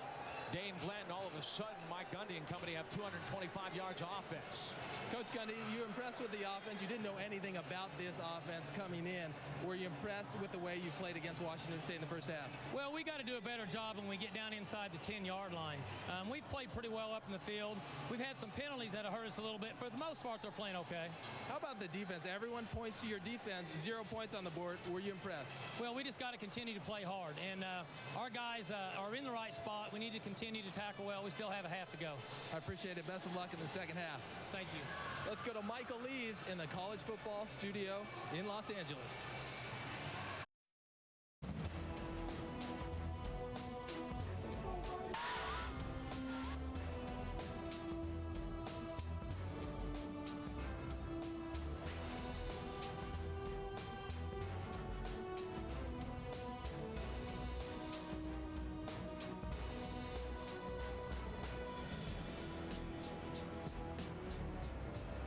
heavily crowded Qwest Field in Seattle, watching Oklahoma State pitch a shutout in the first half against Washington State. Welcome back, Ryan Davis and Tony Boselli. The Cougars defensively fundamentally pretty sound, and that's been a pleasant surprise for Washington State fans. But in the rhythm game, Oklahoma State has struggled, as have the Cougars, but the Cowboys found it long enough to amass nearly 200 yards of offense and some points in the second quarter. Yeah, you talk about the Cougar defense, and I don't think they've missed a tackle yet. One of the things Chris Ball really wanted to make sure they did, open field tackling, don't give the Cowboys too many chances. But as far as the offenses of both teams, very erratic. The Cowboys have been a little bit better, and if they didn't have so many penalties, they'd even be playing better. They've really shot themselves in the foot. And you look at this first half statistics, no passing game at all for Washington State. I think that's where they need to go if they're going to have any success against the Cowboys in the second half. So they got to get Gary Rogers going. Rogers 4 out of 10, and the guy who last year caught nearly 1,200 yards worth of balls, that's going to go in for a touchback. Gibson has yet deigned Glenn to catch a ball. What did Paul Wolf tell you? I'll tell you what Washington State's Paul Wolf told me. He has to take care of those he's got to take care of those opportunities on offense. They're letting too many opportunities get by. On the defense, he's very pleased, especially with that first drive where he held them to only 3 points. And as for himself in his first Division I head coaching half, he wasn't too jittery. He was ready to go. Let's go back up to the booth. You know, I think, Dan, it's a good point when okay, this is his first BCS head coaching job, but he worked for 8 years as a head coach in the football championship subdivision, and last year took Appalachian State, the team that beat Michigan, took them deep into a quarterfinal game at that level. And mechanically, it's kind of all the same, isn't it? Yeah, once you get on the field, you get in the rhythm, you forget about the crowd, you forget about the stadium where you are, and it's just football. It's 11 guys going against 11 guys. It's coaching. It's getting your guys fired up, motivated, and trying to get your players in the best possible position to succeed. Robinson in the first quarter, or in the first half, check that, found his rhythm a bit. 13 of 18, 108 yards. Finds Pettigrew there on the first play of the second half, a 5-yard gain. Here's Kendall Hunter, scored a touchdown in the first half, and he is very close to another first down. As a matter of fact, he has got it. Offensive rhythm, a 67-yard drive capped by Hunter's 11-yard touchdown run. Yeah, and this is the one drive where they actually got in rhythm. They got their fast break offense going. Kendall Hunter finished the job. And then the other big play is they just don't block the defensive tackle. Chatham coming in untouched. And Dwight Tardy never has a chance to get out of his own end zone. That's the 2 points. 15-0 to start the second half. Washington State's still in the game, but this first drive is critical for both teams. Who's going to set the tempo? Play action, and Robinson's going to get hit, and he is going to go down. Greg Trent is going to get credit for that sack. Greg Trent is blasting in, and we've seen him penetrate a couple of times, and it pays off big here. And they had no chance with Greg Trent coming. He just dives over Kendall Hunter, who tries to go low and cut him. Trips him up a little bit, but the effort. And that's what Chris Ball talked about. Greg Trent is giving great effort this fall camp. He's established himself as the leader, and that's what big-time players do. They make big-time plays when your team needs it. Loss of 8 on the play. Robinson to the air, and he gets most of that back as he floats one to Pettigrew out at the 40-yard line. 3 Cougars defenders around the big guy Pettigrew, but he pays that off. 17 yards, bringing up 3rd down and 1. And look at the aggressive Oklahoma State. They're going to go after Washington State right here. And you got to believe it. I don't know if he got it. From right here, he looks like he's going to be short where they mark him. But, quick call by the official. Shows you what I know. Well, you know, that's why they're down here. I guess so. That's why I'm up here. Missed the spot on that one, but just shows you the lack of respect that Oklahoma State has for Washington State's offense. Robinson, play action, thrown to the other side, and that ball is intercepted. Chima Wachuku off the tip. Beck had the coverage. Myron Beck, the walk-on safety, had the coverage on the receiver. Bowman, the tip into the arms of Chima Wachuku, and the takeaway by Washington State gives the Cougars the ball in Oklahoma State territory at the 40. The ball was thrown behind a I believe that was that Pettigrew going. That was Bowling, excuse me. Bo Bowling. The ball is thrown behind Bo Bowling. And Beck tipping it up. Myron Beck, the walk. And I'm going to petition right now for a scholarship for Myron Beck. He makes too many big plays on this Washington State defense. Well, Wachiku playing center field back there, moved in from corner to take advantage of his more physical tendencies, and they moved Alfonso Jackson out, but their movement on the Cougars line will set them back 5 yards. Start. Offense. Number 84. 5-yard penalty remains. First down. And Myron Beck almost gets the pick himself. And then you have volleyball. Let's just bump that, set that thing up. Bo Bowling keeps it alive.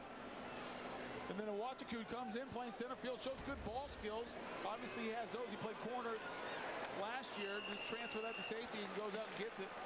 And then we look at the offense. As well as this defense has played for Washington State so far, the offense has been that bad. Penalties, missed opportunities. Their rhythm is completely off. You've got to play at tempo. Plays have to develop quickly. You've got to move the ball fast.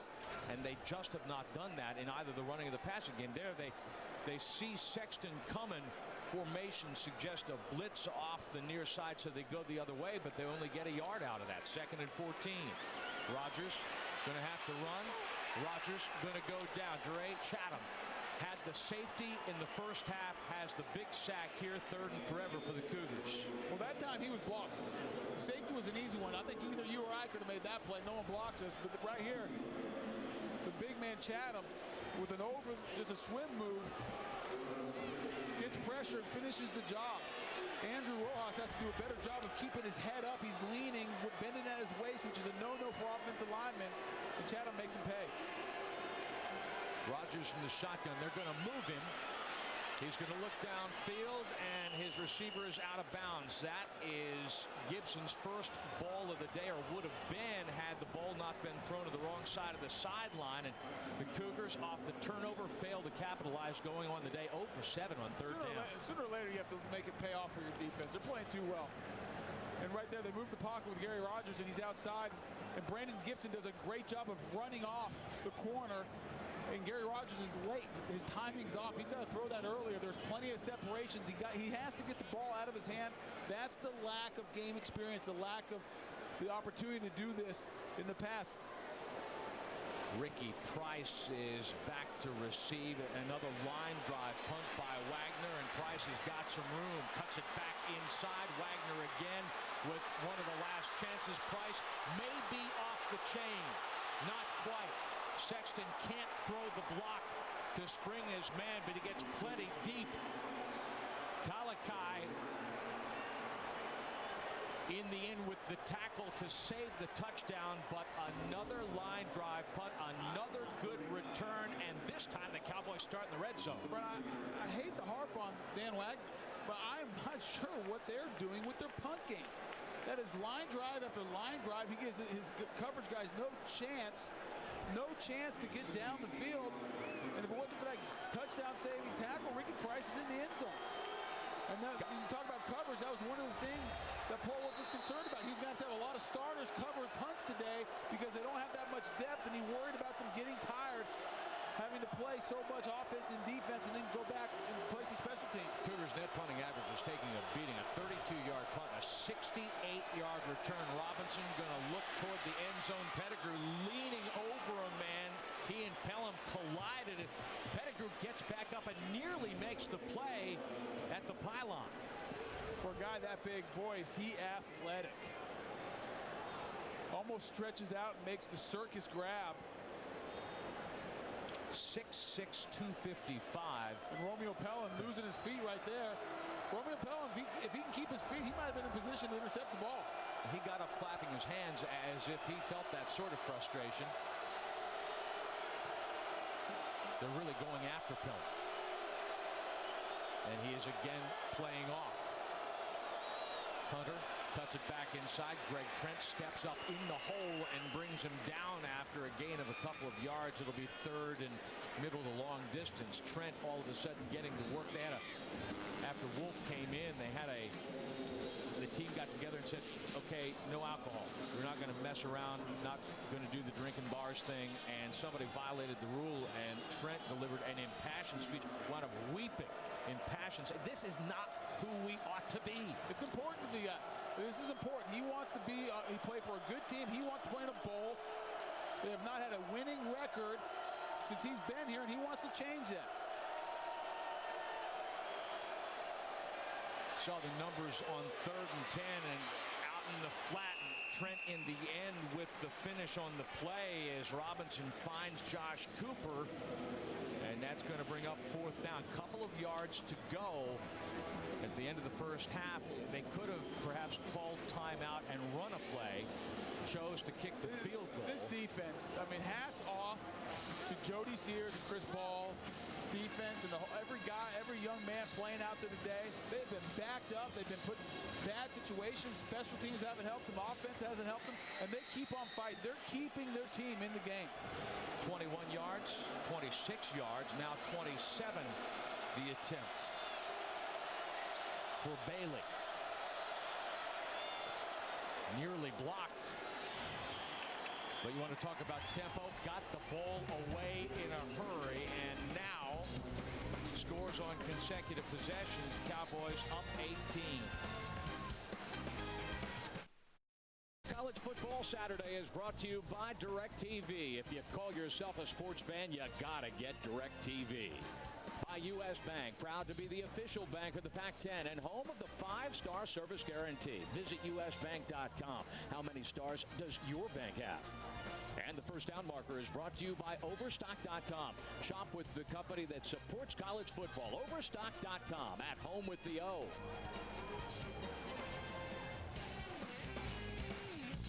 Brian Davis, Tony Baselli, Dane Blanton, your Holiday Inn Express scoring drive. 4 plays, 8 yards, a 68-yard punt return. Sending up Dan Bailey's 3rd field goal of the afternoon. He has half the Cowboys' 18 points. Staden going to bring it out 3 yards deep in the end zone. Angling the right side, finds a little bit of a seam and winds up getting an extra 5 or 6 out of that. College football returns tomorrow when the Colorado State Rams take on the Colorado Buffaloes in an early season showdown between 2 bitter in-state rivals. Bragging rights on the line. Coverage begins tomorrow, 7:30 p.m. Eastern, 4:30 p.m. Pacific in high definition. Now, Oklahoma State has held the ball about 20 minutes. Washington State 13. Offense needs to do something here for the Cougars to keep that defense off the field. And I think they have to do it through the air. They need to get aggressive. They need to start throwing the ball down the field. They've had some opportunities, just missed them with Brandon Gibson.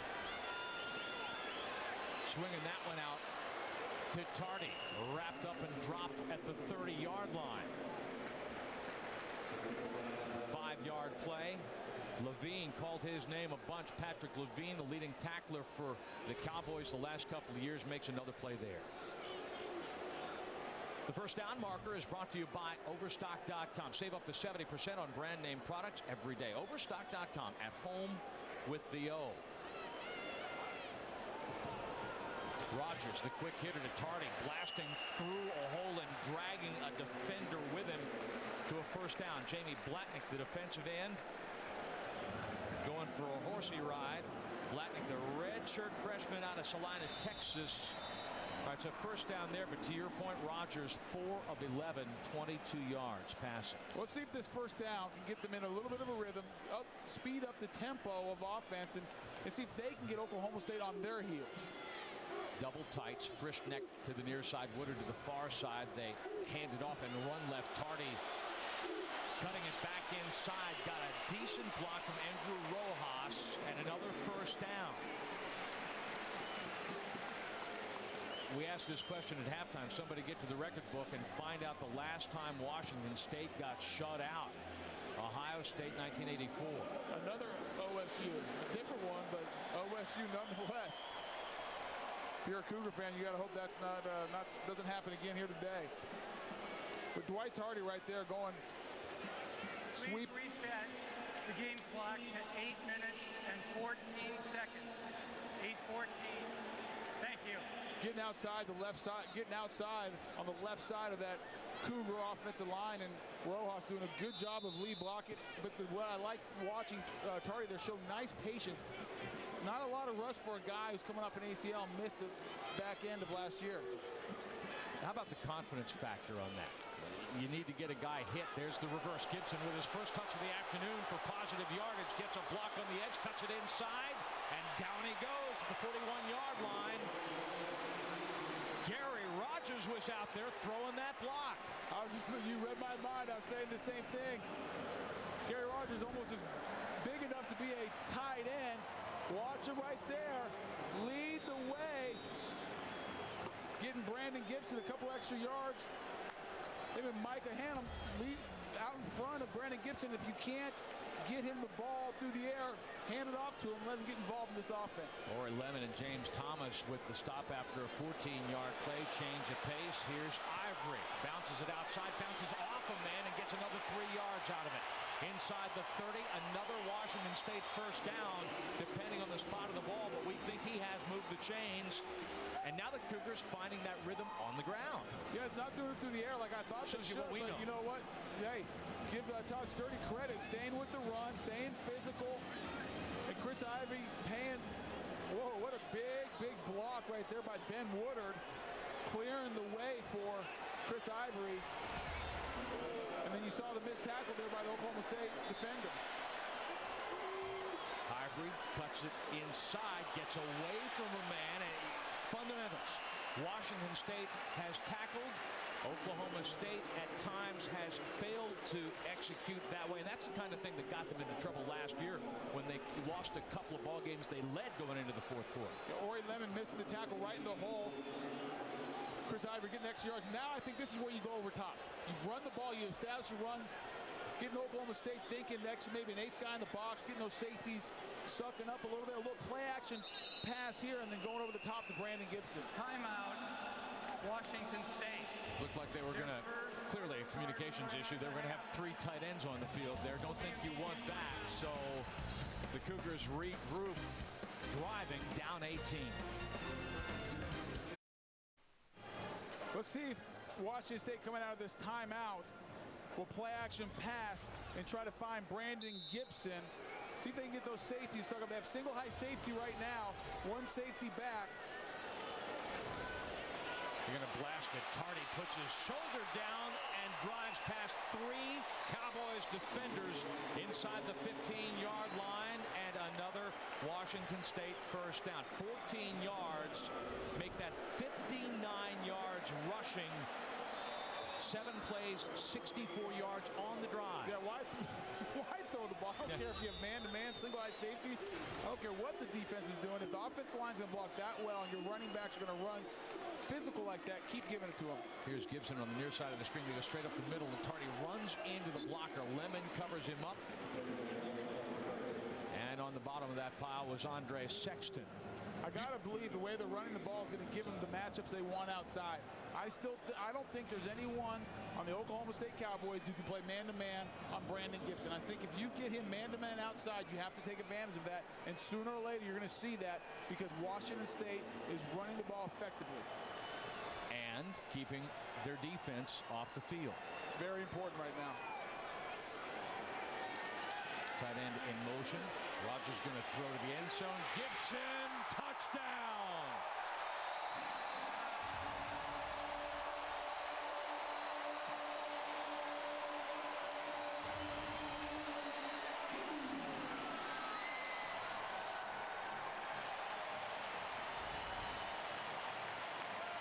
Well, they ran the play action pass, set that up with the run game, and put Jacob Lacey in a bind. Had 2 guys working the corner of the end, one on the front of the end zone line and one in the back of the end zone. No choice for Jacob Lacey. He's put in a tough situation, and Brandon Gibson wide open. But give the credit to the offensive line, Dwight Tardy and Chris Ivey, because those guys set up that easy pass play. Sooner or later, what you were looking at came true, and Penner misses the extra point. The kicking game has been a nightmare through camp for the Cougars, and it continues to be a nightmare here. Gibson breaks the shutout, but the Cougars still have some work to do.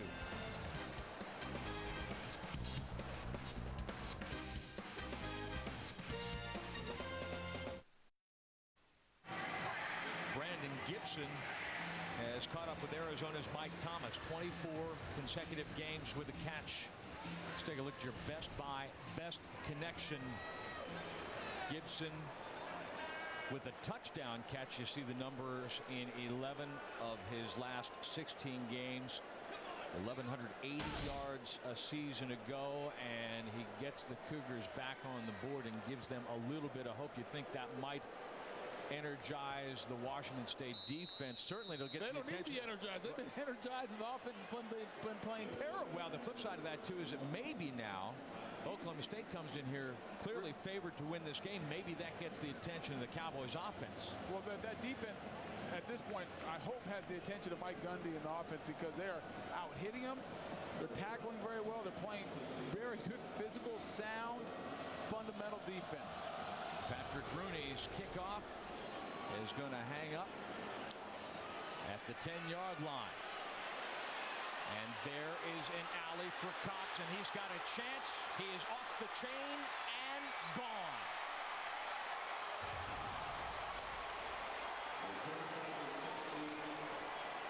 Special teams are killing the Washington State Cougars. And Paul Wolf told us last night this was one of his biggest concerns, his coverage units. He has a lot of starters and a lot of guys who play on defense covering kicks. And those guys have been on the field all day, and no one ever touched them. Punt returns of 42 and 68 yards. Now a 90-yard kickoff return. Parrish Cox last year one of 3 guys in the country that scored on both a punt and a kickoff return. Off to a fast start this year as well. Silencing this crowd that was expected to push into the mid-50s. Great blocking. Yeah, great blocking. There was no one who ever touched him. I mean, they did an outstanding job. Terrible coverage by the Washington State Cougars. A bunch of guys got out of their lanes, and that's why you saw the gaping hole. And Parrish Cox just does what he's supposed to. Zach Robinson says, thank you very much. Just saved me a little trouble. Yeah, biggest cheerleader in the whole stadium on that play was Zach Robinson. Made his job easy. And you talk about, well, did Washington State get the attention of the Cowboy offense? Well, we won't know, because they got the attention of the special teams. And they came out and do what good teams are supposed to do. They answered. You talked about it earlier. Paul Wolf worried about whether his coverage units are going to be up to the task. They just don't have the depth. They haven't, some of the recruiting, and they probably haven't recruited real well. One of the reasons they brought Paul Wolf in, who will change that, who's an excellent recruiter. They lost 8 scholarships this past year because of NCAA coming down on academic standards not being met. And so they're playing, a little bit behind the 8 ball. We've talked about it. They have a guy who's a walk-on starting at safety, Myron Beck. Now, he's done a great job. I mean, he's not playing like a walk-on. He's playing like a scholarship guy, playing like he deserves to be out there because he does. But you see a little bit of the team speed that Oklahoma State has, and that's showing up on the special teams. Staten from the goal line. Cuts it back up inside. Gains some room before he is cartwheeled down at the 30-yard line. It's the return of Pro Football Preview. We've raised the bar for pregame show. Sean Merriman joins Jay Glazer and Eddie George each week to give you the perspective only a current NFL player can give. Pro Football Preview returns Friday at 11 p.m. Well, I hope Sean Merriman's okay this year. He's going to play with 2 torn ligaments. I mean, hats off to his toughness. He loves the game. He's a leader of that San Diego Charger team, but I think it's a mistake. How can you be effective? He's too good of a player to risk his career and beating up that knee that'll affect him down the road. I think he just needs to get surgery and get fixed, but it's Sean Merriman's body, and he wants to play. Terrence Anderson had the stop after the 31-yard kickoff return, and Rogers to Gibson in a hurry. Gang tackled after a 5-yard gain. Ricky Price, first 2. The first down marker is brought to you by Overstock.com. Save time and fuel by shopping comfortably at home. Overstock.com, at home with the O. Tardy stiff arms a man, but is strung out. Ori Lemon did a nice job. Lemon and Sexton have done a nice job of working together. stringing out Washington State offensively, and one or the other usually gets a chance to make the play when they're in the same neighborhood. Well, unlike the last drive where you saw those gashing holes where whether it was Ivory or Tardy could get their shoulders square to the line of scrimmage and get up in the hole, that time the Oklahoma State defense did a good job of stretching it to the sideline and giving Tardy nowhere to turn up. Cougars are 0 for 7. On third down, Cowboys have held Rodgers to 7 of 14 passing for 41 yards, and Gibson spinning for the first down. Suddenly, Rodgers and Gibson, somebody had to say, hey, come on now, let's quit fooling around here. You got one of the best guys in the country using. I'd still go after him. Again, I said it earlier, I don't think they can cover him. And Gibson did an excellent job of sitting down and finding the soft part of the Cowboys zone right at the first down marker, showed his veteran leadership, and then made a couple moves and spin moves to get a couple extra yards. 11 yards on the play. Ivory, the quick hitter, slanting to the outside, and again racing past a couple of Cowboys defenders before he's brought down. Nice block by Kenny Alfred, the junior out of Gig Harbor, Washington, whose brother, by the way, played for Wolf at Eastern Washington. So he knows the family. Yes, he does. He used to give his parents a little bit of problems. Now we've got a player down, and that's Ori Lemon, the linebacker that half a dozen defensive starters for the Cowboys from Houston. Good job of recruiting down in Texas. How about that? Texas has a ton of talented high school players every year. Some of the best high school football around the country, from in the country. Excuse me. So as the medical staff attends to Lemon, you know, it looks like they're stretching his calves and maybe some cramps early games. You know, conditioning sometimes can be a factor. Tony, the thing about living here in the Pacific Northwest is even on a cool day, temperature is 60-ish, the heat, the sun is really intense because it's not filtered, not a lot of pollution here in the Puget Sound. And so the thermometer may read, let's say 70, it'll feel like it's 85. And as much as in the last couple series, Ori Lemon's been running around chasing those. He's been busy chasing those Cougar running backs. But here's the other thing. It's good to see him. He jogged off the field, so that's a good sign. Last year, Tim Beckman, the defensive coordinator, was telling us that 13, 14 guys that they could rely on in the defensive rotation. Now they got about 25. So even if a man goes down like that, he's got some depth. Rodgers going to try to get out there and throw a block for Tardy, but Tardy was way behind. In the end, a 2-yard gain on the play. I appreciate Gary Rodgers' his effort and being aggressive. You're the quarterback. We need to keep you healthy. You know, maybe every once in a while on a reverse or something like that. I know you're a big guy, but don't get out there where some of those linebackers can take a cheap shot at you. Just stay healthy and get back there and do your job. Talk to Robinson about that.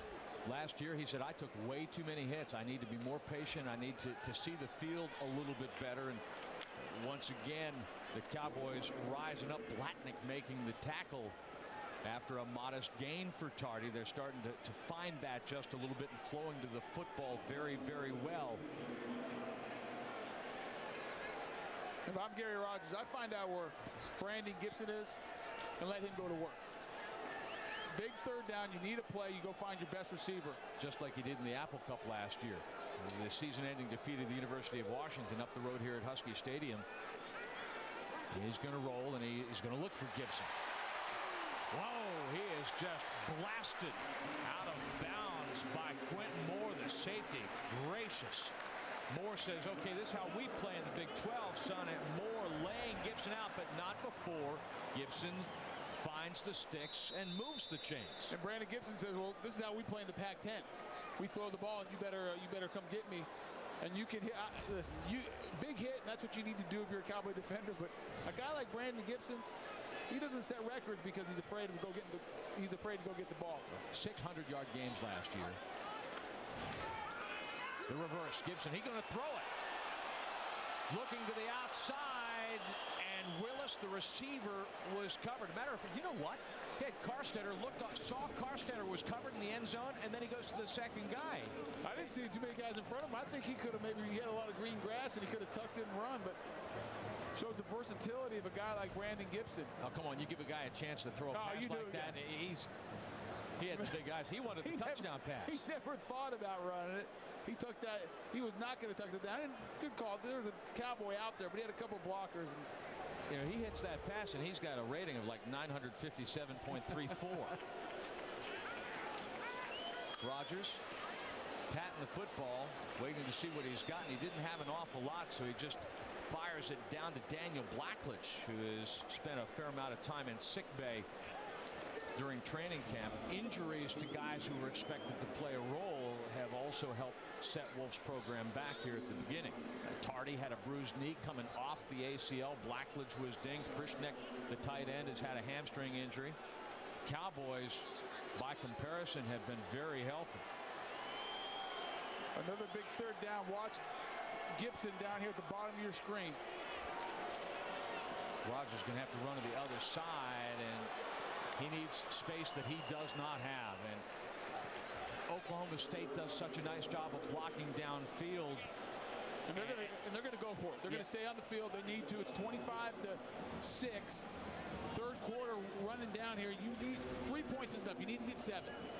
Or get 6 and then hope you can make that. That's exactly right, because now the clock is beginning to work against you. You're down 19 points. You've given up a ton of return yardage, a safety, a touchdown on the 90-yard return by Cox. You've missed an extra point.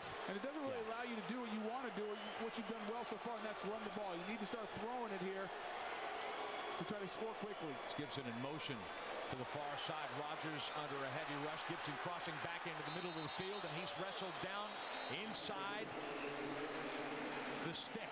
First down, Washington State. I mean, was there any doubt where they were going to go? Not anymore. When Gary Rodgers went back there, I mean, he's going to fight. He's going to find Brandon Gibson and does a great job of sitting in there. Quentin Moore, the free safety for the Cowboys, coming in on the blitz. Gary Rodgers waiting to the last possible second to throw it and find Gibson. Who is on the near side of your screen, given a lot of room, makes the play, stretching out. Jacob Lacey kind of ran away from him at the snap of the ball, then had to come back and get him. And Gibson at the 5-yard line, and that is very close to first and goal. It is definitely the end of the third quarter. Washington State down 19, driving, looking for a miracle.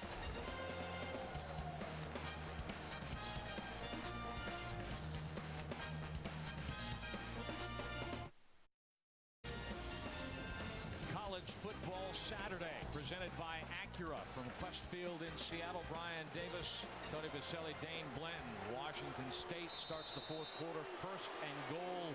Now working the sunny side of the street here at Quest Field at the Cowboys' 5-yard line. Oklahoma State with the 19-point lead. Rodgers faking, looking for Gibson, through his hands. Incomplete. And they continue to go right at Gibson. I mean, Washington State trying to find Gibson, and he's been wide open. Now, he missed that one. Really good throw. What else could the Cowboys do to defend him? Well, I'm not, well, maybe roll coverage to him. That time they were in a blitz situation, so Gary Rodgers did a great job showing some composure of checking to a pass pattern and knew that he had single coverage on Brandon Gibson, and Brandon beat his guy, just couldn't finish the deal. Well, they're going jumbo now, and Tardy is buried as they try to run that with 2 tight ends and out of the eye. They actually lose a yard on the play. Andre Sexton was in the neighborhood, and Swanson Miller, another one of those junior college transfers that has helped with the depth. Okay, there's the numbers for the Cougars. But I'm confused. I don't know why Brandon Gibson, your best player, is sitting on the sidelines on 3rd and goal.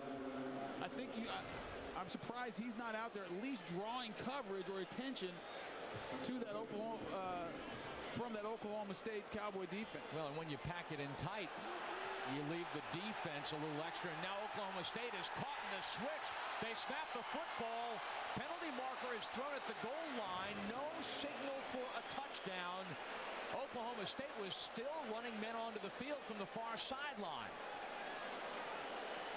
And maybe that's why Gibson's not out there to try to give Mike Gundy a little bit of his own medicine, hurry him up and try to put Oklahoma State in a tough situation on the substitutions. You know what it would appear to be against the Cowboys. The result of the play is a touchdown. Offside.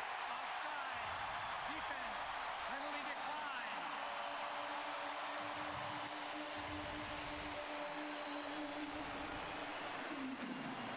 And that's what they do. They got their jumbo personnel and just stayed in it. Oklahoma State was not prepared for it, tried to run some big people onto the field, and you can see Kenny Valford and the rest of that Washington State offensive line just pushing back the Oklahoma State defenders and walked in the end zone. Not only that, but they had offsides because guys were running onto the field late to the action.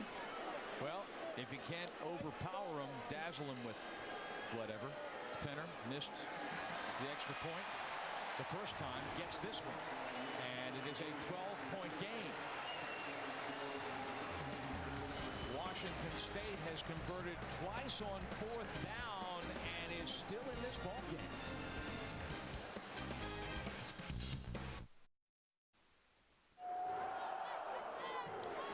Gary Rogers with his first career rushing touchdown on the sneak here. Watch the middle of this defense right here. Swanson Miller standing straight up and down and just getting walked into the end zone by Kenny Alford, Andrew Rojas, and Brian Danaher. Those big guys inside just said, you better get ready because here we come. Cowboys only had about, what, 7 guys? And the 7 guys they had were standing straight up and down. Not ready for it. Just caught flat-footed. Patrick Rooney, the kickoff specialist.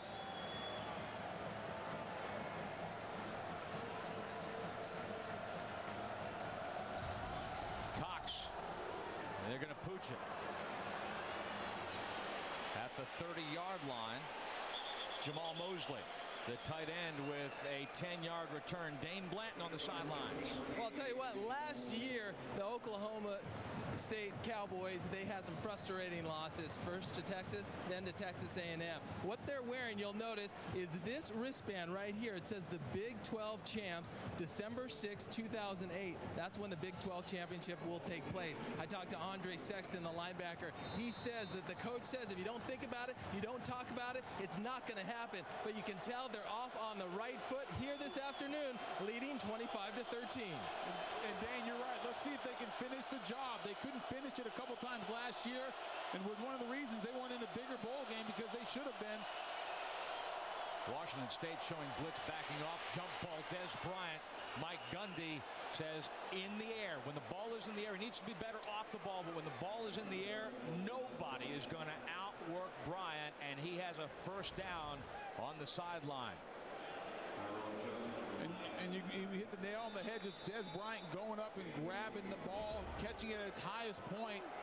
And he's just bigger, stronger, more physical on that play. Got up over the redshirt freshman Justin from Van Nuys, California. The true freshman Beck with the tackle here on the second down play.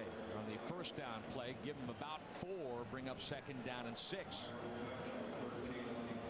The first down marker brought to you by Overstock.com. Shop with the company that supports college football. Overstock.com at home with the O. You guys are talking about the fact that going into the fourth quarter last year, the Cowboys led Texas A&M by 10, led Texas by 21 points. And Hunter runs underneath the man. Gets underneath Matt Eichelberger like they're playing London Bridge, and gets at least back to the line of scrimmage. One of the first missed tackles I've seen.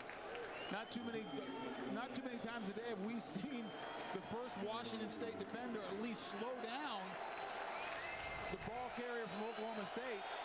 That time, Kendall Hunter just, whoops, here I go. Look out. Just a little bit lower than Eichelberger. 3 of 11.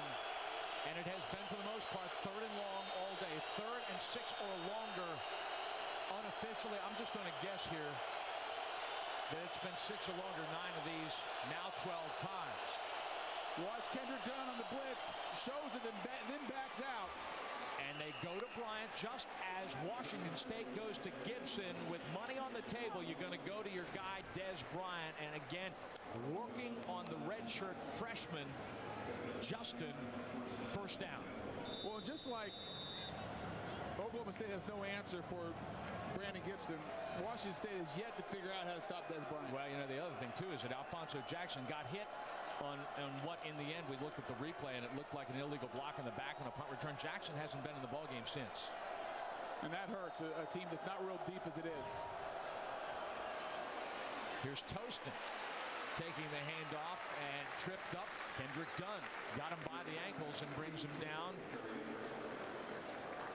And you talked about earlier a bunch of guys, I think you said 18, who had not ever played in a big time college football game, Division I football game, and Tyrone Justin's one of those. And now he has the unenviable task of trying to shut down one of the better receivers, Des Bryant. Modest loss on the play.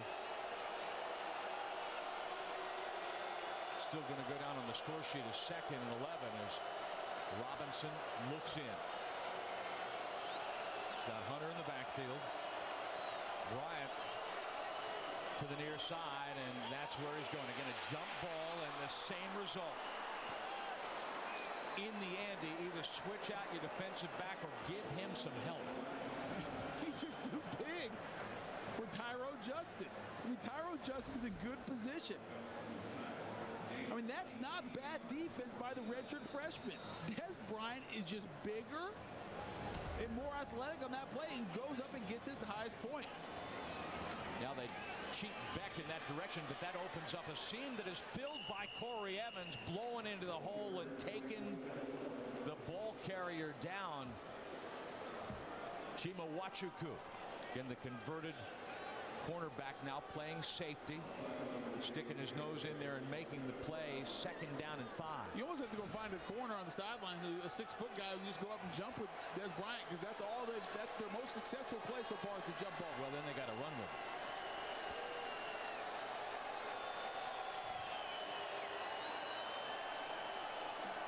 Washington State showing blitz. Man coverage to the corner. Penalty marker is thrown as Pelham and Bryant were locked up near the pylon.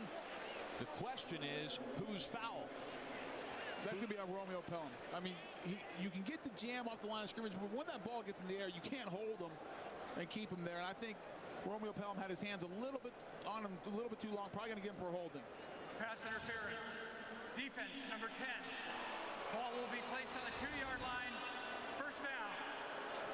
He does a good job on the jam, but just continues to push him. Once he's extended past that 5-yard area where you can bump him, ball in the air, you gotta get your hands off, and Romeo Pelham has to turn around and find the ball, and then has to do the thing that nobody has done yet, and that's how it jumped Des Bryant. And now the Cowboys with 1st and goal at the Washington State 2-yard line. By the way, you see the guns on Bryant. He's not going to lose too many shoving matches. And once again, Des Bryant and Romeo Pelham out here all by themselves to see if they throw the jump ball again. Chris Ball talked as the play goes up the middle right to the goal line. No signal yet. I think they were just a little bit short, but Chris Ball, one of the Cougars co-defensive coordinators, said, you know, you gotta, especially against a team that runs the spread like that, you've got to let your defensive backs play man coverage. You know, there's so many alleys that spread and the option can create. You know, you need other guys in other places to cover those lanes. Yeah, the spread tries to get you all over the field, spread out, and works on the matchups, but what it also does is opens up huge lanes on the run game. Robinson leaping, and on 2nd effort, he's got a touchdown, Oklahoma State.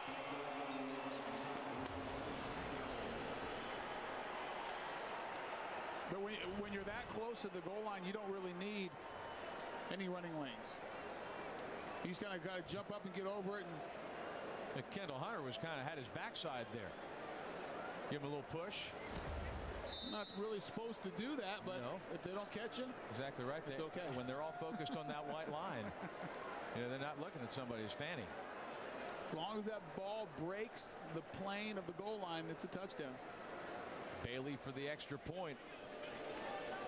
That would put the Cowboys in great position to get out of Seattle with a victory. Still not quite 10 minutes left in regulation, but Zach Robinson and the Cowboys have taken control of Washington State.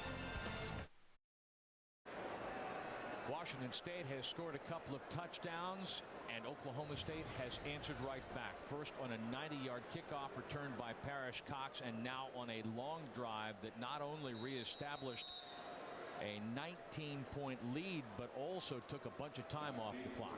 Yeah, time's the biggest enemy besides the Oklahoma State Cowboys for Washington State at this point. They need to score and score quick, and they're going to need the combination between Rodgers and Gibson to get them started quickly. Here's Justin. Gets through a man. Now, not quite to the 30-yard line. Your Acura drive. Well, not around campus today, but around town. Take a look at some sites in Seattle. It's Magnuson Park, site of the old Sandpoint Naval Air Station. That's Soundgarden. You know the band Soundgarden? Sure. They actually took their name from that, which kind of, the wind blows through that stuff, and it's kind of ethereal. That's the monorail, and you can take the monorail over to the Experience Music Project in Seattle Center. A few guitars there. Just a few. Yeah, Paul Allen, who is an owner of he owns the Seattle Seahawks and the Portland Trail Blazers, and he's doing quite a bit of work in the South Lake Union section of town. EMP was his baby. Paul Allen is a big music fan. He's also a Washington State alumnus, and this is not lyrical right now. What's going on with the Cougars' offenses? Krishnek is bodied and can't hang on. Sexton again. Here he comes on the blitz, and he's tripped up, and now Rodgers is going to run, and then he stumbles and falls. Looked like the Keystone Cops. Tardy actually got Sexton. Rodgers took off. That looked like a busted play. Well, the Rodgers actually wanted to go to Gibson outside, had nowhere to go, and the Cowboys ran a linebacker underneath on the coverage, played someone over the top, and took away the throw that Rodgers wanted to make, and after that he tucked it. And so maybe the Cowboys have found an answer to Brandon Gibson, run a linebacker underneath in coverage and close the window, the throwing window. Back downstairs to Dane. I'm here with Wazoo legend Mark Rypien, two-time Super Bowl champ and Super Bowl champ in Super Bowl 26. You were honored here this afternoon in the Washington State Hall of Fame. How did that feel? Well, it's a great honor. I mean, there's a lot of people that have a lot to do with that, and definitely for me to be here in front of the Cougs, and where I spent four or five of my best years, and then thinking about the guys back in high school that had a lot to do with that too. So it was definitely something I'm very excited about and look forward to. I'd like to say hi to my daughter down in Alabama, and my other daughter, daughter Amber in Alabama, my other daughter Anza down in California. So hi, girls. Mark, appreciate the time. Thanks, Dane. Got an interception off that play. That was not good karma. Rypien played 15 years in the NFL after a great career at Washington State, but the karma wasn't working for Rodgers as Justin Gent steps in front of that ball and makes the interception. And that, you never want to really call it, but that would appear to seal the deal here. And Oklahoma State has talked about wanting to use this game as a statement. It's a team that was stung badly, gave up some leads late in games last year, and right now the Cowboys in the driver's seat at Quest Field.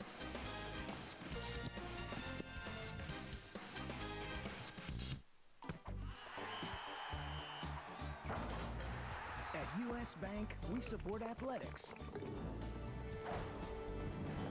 the arts, and anyone with a dream. Support that's not just about money. It's about investing our time and our care to make the most of the places we call home. That's the power of U.S. Bank. 5-star service guaranteed. Oklahoma, if you're looking for a new SUV, take the short drive down I-35 to Big Red Sports and Imports. A 2008 Suzuki Grand Vitara, automatic transmission, power windows and locks, 26 miles to the gallon, 0% financing, all for only $14,988. Think about that, a brand new SUV for $14,988. Where else are you going to find that kind of deal? No place, only at Oklahoma's Car Store. Big Red Sports and Imports, I-35, Norman. Do you have questions about your Cox services? Now the answers are at your fingertips. Just go to coxhelpcenter.com. I'll be here to answer your questions 24/7. You can use related results, search frequently asked questions, or you can even type in your question.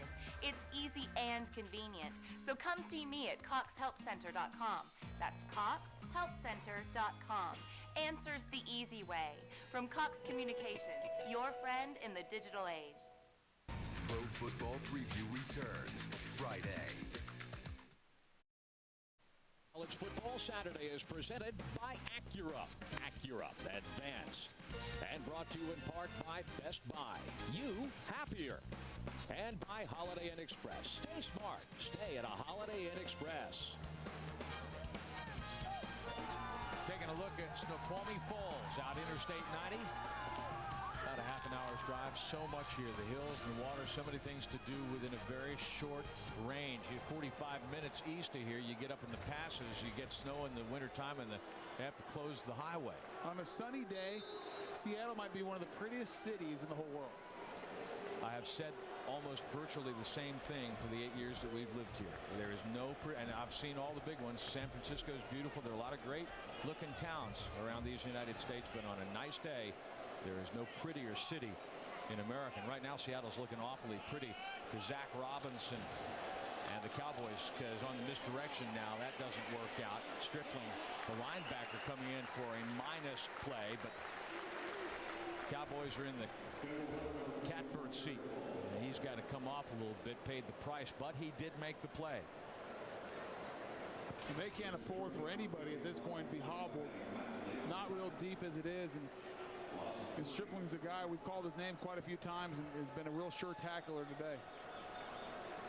We talked earlier about the Cowboys wanting to make a declaration, and they would love to make a move in the Big 12 South. Mike Gundy finally has. He's been able to redshirt his freshman class. And so these guys that are playing, they've got the depth, and they've got guys that they've been able to get in the weight room and get bigger, pick up the system in practice. And, you know, that's all good stuff, because for the longest time, he, just like Paul Wolf is having to do now, he had to play true freshmen and, you know, and guys that just weren't ready. But so that's going in their favor. Yeah, I don't think talent's an issue at Oklahoma State right now. But they're going to have to play better football if they want to have even a shot at playing to compete in the Big 12 South. A very tough division, maybe one of the toughest in all of college football. They've had way too many penalties today, and they've really not gotten in a rhythm offensively. And give Washington State credit to that. They've kept them out of sorts. Yep. Guess what? Jump ball. Pelham and Bryant. But Washington State has no answer for that. I mean, it is just jump ball after jump ball. The coverage is not bad by Romeo Pelham. But look how, Des Bryant does not look like a receiver. He looks like a big H-back or something out there. Defense, number 10. Ball will be placed at the spot of the foul. First down. He's just so big and physical. He's manhandling the smaller Washington State corners. And they need to roll the coverage over to him, find out where he is, and roll coverage to him, put a safety over the top, or run somebody underneath, and so they just can't continue to go to him. Bryant's got 7 catches for 90 yards. And that doesn't even include all the pass interference penalties that he's forced. That's a great point. Last year, Darius Bowman had 1,000 yards receiving, and here we go again. First down and very close to first and goal, depending on where they spot that ball. Kendall Hunter kind of smelling the bacon. And Bryant steps up. Coaching staff, hopefully, watching him take that next step, being Bowman's replacement, and then Hunter here for Dantrell Savage. Two young guys with a ton of talent, but have big shoes to fill. Now, if you play Oklahoma State this year and they're on your schedule, you better have a big corner that you can put out there to match up with Des Bryant. And if you don't, they're going to force you to play some sort of zone. And being spread out already with the offense you're going to face against Oklahoma State, it's going to be tough to slow them down. Oh, with a blast, and that's Candy from a baby. Kendall Hunter with his second touchdown of the afternoon. And you can see the life kind of going out of this Washington State defense. I think they've played outstanding for the first 3 quarters, really 3 quarters and a half. They got no help at all from their offense early, and then their special teams put them in all kinds of bind. And look at that hole. That's a big enough hole that a lot of backs in this country can run through. Hats off to this offensive line, and one of the better ones in the Big 12. Only allowed 11 sacks last year in 13 games, and led was one of the best, led the Big 12 in rushing as well, led by Russell Okun, one of the better offensive linemen in the Big 12. Hunter is now over 100 yards, 107 on 23 carries, 2 touchdowns on the afternoon. The one thing, though, for the Cowboys, location, location, location. It's just like real estate, and they're located in the Big 12 South, so they got to get through Oklahoma and Texas. Oklahoma's ranked 4th, Texas 10th in the country. They got to play Texas Tech, which is 14th. They've got to go to Missouri, which is ranked 7th in the country. With many, I mean, I've heard people pick Missouri to win the national title. A team that's very talented, led by Chase Daniels. So they have a tough schedule, but they got the players to do it. They're going to have to play better. Way too many mistakes. It's early. Mental errors are going to happen early in the season, but boy, I like some of their skill positions are tough to stop. And Dez Bryant, first time I've seen him play here live today, and it's been very impressive. No answer by the Cougars. He's just bigger, stronger, faster than anyone they could put up against him. And I think that he's going to be a matchup problem for any team they face this year. Brandon Gibson, his counterpart from Washington State, 6 catches, 53 yards, all in the 3rd quarter. And there was a couple early in the first half that just missed some long ones that would have maybe changed the feel of this game if they could have connected early. Here's Staten, cuts it outside, gets a block. But you talk about team speed, and that's one of the reasons why that thing blows up. T.J. Bell finally catches up to him. Our college football Saturday doubleheader presented by Acura continues tonight. Washington battles 20th ranked Oregon in a big Pac-10 showdown. Our coverage begins 10 p.m. Eastern, 7 p.m. Pacific in high definition. Oregon goes into that ball game ranked 20th in the country, and USC clearly the choice to win the league again. But Oregon's got some ideas now. They got to go with it. They got to, Justin Roper, not Nate Costa, starts as their quarterback because Costa got hurt. Let's see now. Kellen Winslow, Dennis Dixon, and now Costa. It's which is worse, being a starting quarterback at Oregon or being on the cover of Sports Illustrated? Neither one's working out real well at this point. So Roper has some big shoes to fill, and they're going to face a real good quarterback in Jake Locker for Washington. Maybe some feel he's the best quarterback in the Pac-10. Yeah, there's a guy who he can take a lick. He's so big and strong. There's Carstetter, the freshman, making the catch. And if you're Paul Wolf and incomplete. And if you're Paul Wolf and the coaching staff of Washington State, this is where you're watching how your team finishes. This is where you find out what kind of character they have. Has the message that you've been trying to instill in them all offseason during training camp, are they starting to buy in? That we play a certain way, that we do the things the right way, that we get after it, we don't quit. We're a blue-collar, hard-working team. And this is where you want to see it. This is what you find out guys have when things aren't going well at the end of the game and you really have a chance to win. Let's see if they keep on competing. Rodgers. Here's Sexton again. Breaking free off the edge. Rodgers downfield looking for Carstetter, and he can't quite catch up to that throw, which was made hurriedly. 4th down. But shows some nice mobility. Andre Sexton coming from that star position, a hybrid between a linebacker and a strong safety, coming free on the blitz. And Rodgers keeping his composure, doing a good job of it the last second, rolling out, making a miss, getting outside, breaking, containing, trying to make a play. And so that's something you can build on.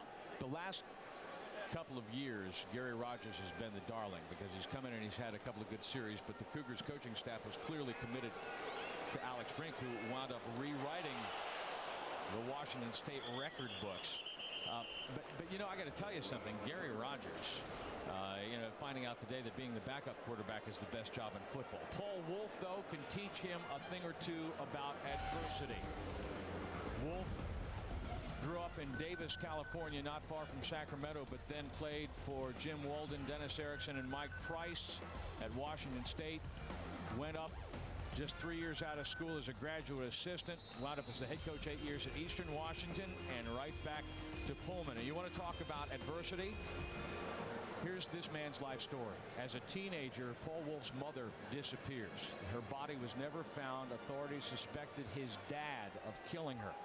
He died 3 years ago, and whatever the truth of that was, probably went to the grave with him. Paul Wulff is the head coach at Eastern Washington University a few years back. And his wife, Tammy, develops brain cancer and dies. Not before introducing Paul, by the way, to one of her nurses, who is now Paul's wife, Sherry. But you want to talk about a guy who has got a right to give you a big speech about getting knocked down and getting back up. Paul Wulff, at 41 years of age, has seen more and been through more than most of us should ever have to endure. In talking to Jody Sears, the coach who's probably been with him the longest, another Washington State grad, a guy who is so excited about being a coach here. He says when you ask him what's the one thing that describes Paul Wulff, when you're asked, he says character. This guy has character. This guy is the same yesterday, today. He's unwavering. There's no gray area. What he says is what he means. And if you ask Paul Wulff, his character is based on his faith. Very strong Christian faith, and it's allowed him to get through the adversities that life that he's faced in life. And you're right, Brian. Who else can look at these Washington State, these young men, and say, let me tell you something. It might be tough right now, and it might not be going how we want, but it will change. If you persevere, if you keep fighting, if you do the right things, we'll get to where we want to be. And he could look across the sideline now as his coaches talk to their guys, getting them ready for the next series. He can look across to the other sideline and look at Mike Gundy and that group of Oklahoma State players, and the play clock may have run out. It did. First down. And he can say, you know what, guys? In a couple of years, we can be here. We can be in this position. You mentioned earlier that Wulff has already told his guys in the Pac-10 the last 10 years. USC's been a bunch, but outside of USC, the only other team that has been to the Rose Bowl more than once is Washington State University. You're right. And 5 years ago, they were coming off 3 straight 10-win seasons. It's the reason many of these seniors who are seniors this year came to Washington State. They have not had the success since then. But Paul Wulff will tell you, listen, we're not satisfied with being an average Pac-10 team. We feel like Washington State should be a football program that goes to a bowl game every year and contends for the Pac-10 title. You know what the next step is, as now Bo Johnson's starting to carry the mail for the Cowboys. Offense number 65. 10-yard penalty, replay, first down. It's the right guard, Steve Denning. Poor offensive linemen. They work so hard, and these guys really are underrated at Oklahoma State. The only time you call their name most times is when they get called for something like that. But now Gundy, okay, Big 12 South, that's a tough one. You want to try to win that division, that's a tough one. But you know what you can do and what they're talking about? They're talking about getting to the Big 12 title game. It's a great goal, but the other thing that is absolutely attainable is the chance to go to a BCS bowl and play a bowl game in January. And we saw that last year. I mean, in Big 12, Kansas didn't even go to the conference title game. That was Missouri, who lost to Oklahoma. But Kansas had a good enough season, won enough games, obviously, and was high enough in the BCS polls where they ended up going down to the Orange Bowl and representing themselves in the Big 12 very well. Why not? These guys 6-6 and then won the Inside Bowl over Indiana. The first down marker brought to you by Overstock.com. Shop with the company that supports college football. Overstock.com, at home with the O. And there's no reason why they can't. I mean, they have all the tools. Now, defensively is where you have some of the questions. And you saw a little bit of some of the creases that might be in that defense, a little bit of the holes. They got pushed around on a couple drives as Washington State decided to run the ball and got physical. But for the most part, they played well, only allowing 13 points, not giving up too many big plays. The secondary played better. And so, that was the Achilles heel last year. Offensively, they got all the talent. Des Bryant, I mean, I can't say enough good things about him. Zach Robinson, we talked about what he did last year. And this offensive line, I think, is very good. And they have a tight end who is a pro prospect in Brandon Pettigrew. So they have all the tools. It's right there for them. They're just going to have to execute and play better, make fewer mistakes if they want to be a team that can contend for the Big 12 South and possibly maybe get into a BCS game. That was toast, and it's still third and forever. You know the other thing, Dane had Boone Pickens on at the end of the first half. There has been an investment of $200 million in this athletic program, and that was something that Gundy talked about yesterday. Well, he said they had the worst facilities in the world. I mean, if you ask him now, You know, they were very, very poor, and they paid for it. It was hard. It might be hard to get recruits and get kids to come there because of the facilities around the rest of the Big 12, but no longer. They're getting ready to move into a $200 million facility, and a $50 million indoor facility is being built. And so they're going to have facilities that can compete with anybody in the nation. How about it? Boone Pickens kicks in, and Connor, by the way, with the catch. Pickens kicks in, what, about $165 million? Yes. But you want to talk about stepping up. How about the athletic director, Mike Holder? He and his wife pledged about $1 million to help out. Yeah, I kind of believe there's not too many athletic directors that make that kind of contribution to their school. And so you can see the commitment that Oklahoma State has to its athletic program, and Boone Pickens also gave money on the academic side for the university. Cowboys will go for it on 4th down. Here's the pitch to Tostin, cuts it upfield, spinning, and has enough.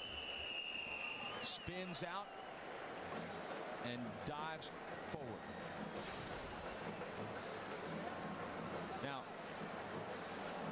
in our U.S. Bank Hero feature, one bright spot today in the 3rd quarter. Brandon Gibson came to life, extended his career games streak, 24 games with a catch. His first one of the day was for a touchdown, wound up with 6 catches and 53 yards. This encoring a nearly 1,200-yard receiving season, which was the best in Washington State history. He was a bright spot on the offensive side of the ball, an excellent receiver. He's their go-to guy. Then on the defensive side, I think a bright spot was the tackling. I thought defensively they played very well. They played good, sound, fundamental defense, especially for the first 3 quarters. And they have plenty to build on. I think Paul Wolf, you can see the character, the attitude that this team's going to play with. They're going to play physical. They're going to get after you. And they're going to win games this year. You watch for Washington State. It's not going to be an easy win. They're going to be a tough team, and they're going to make you earn a victory when you play Washington State. Well, that top shelf would be USC, Oregon, Cal, and also Arizona State, though some people are kind of soft on their defense.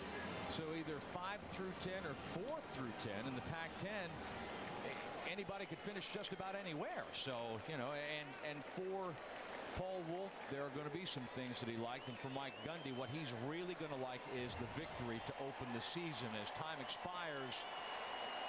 And the Cowboys will get out of here with a 39-13 victory over Washington State. And this is the way Mike Gundy want to start the season. They need to get off to a fast start.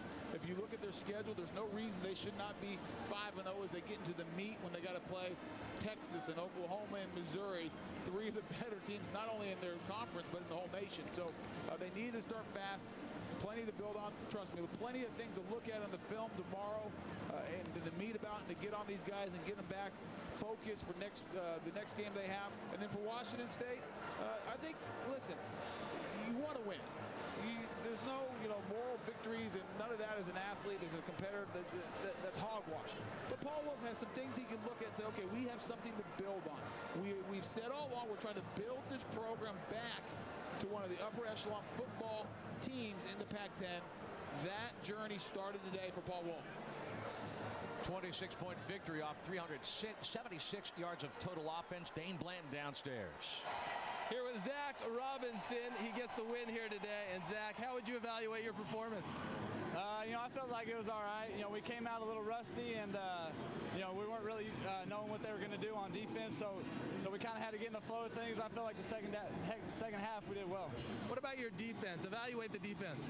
Oh, they played great today. I mean, they forced a couple of turnovers, and they were flying around. They played real well. How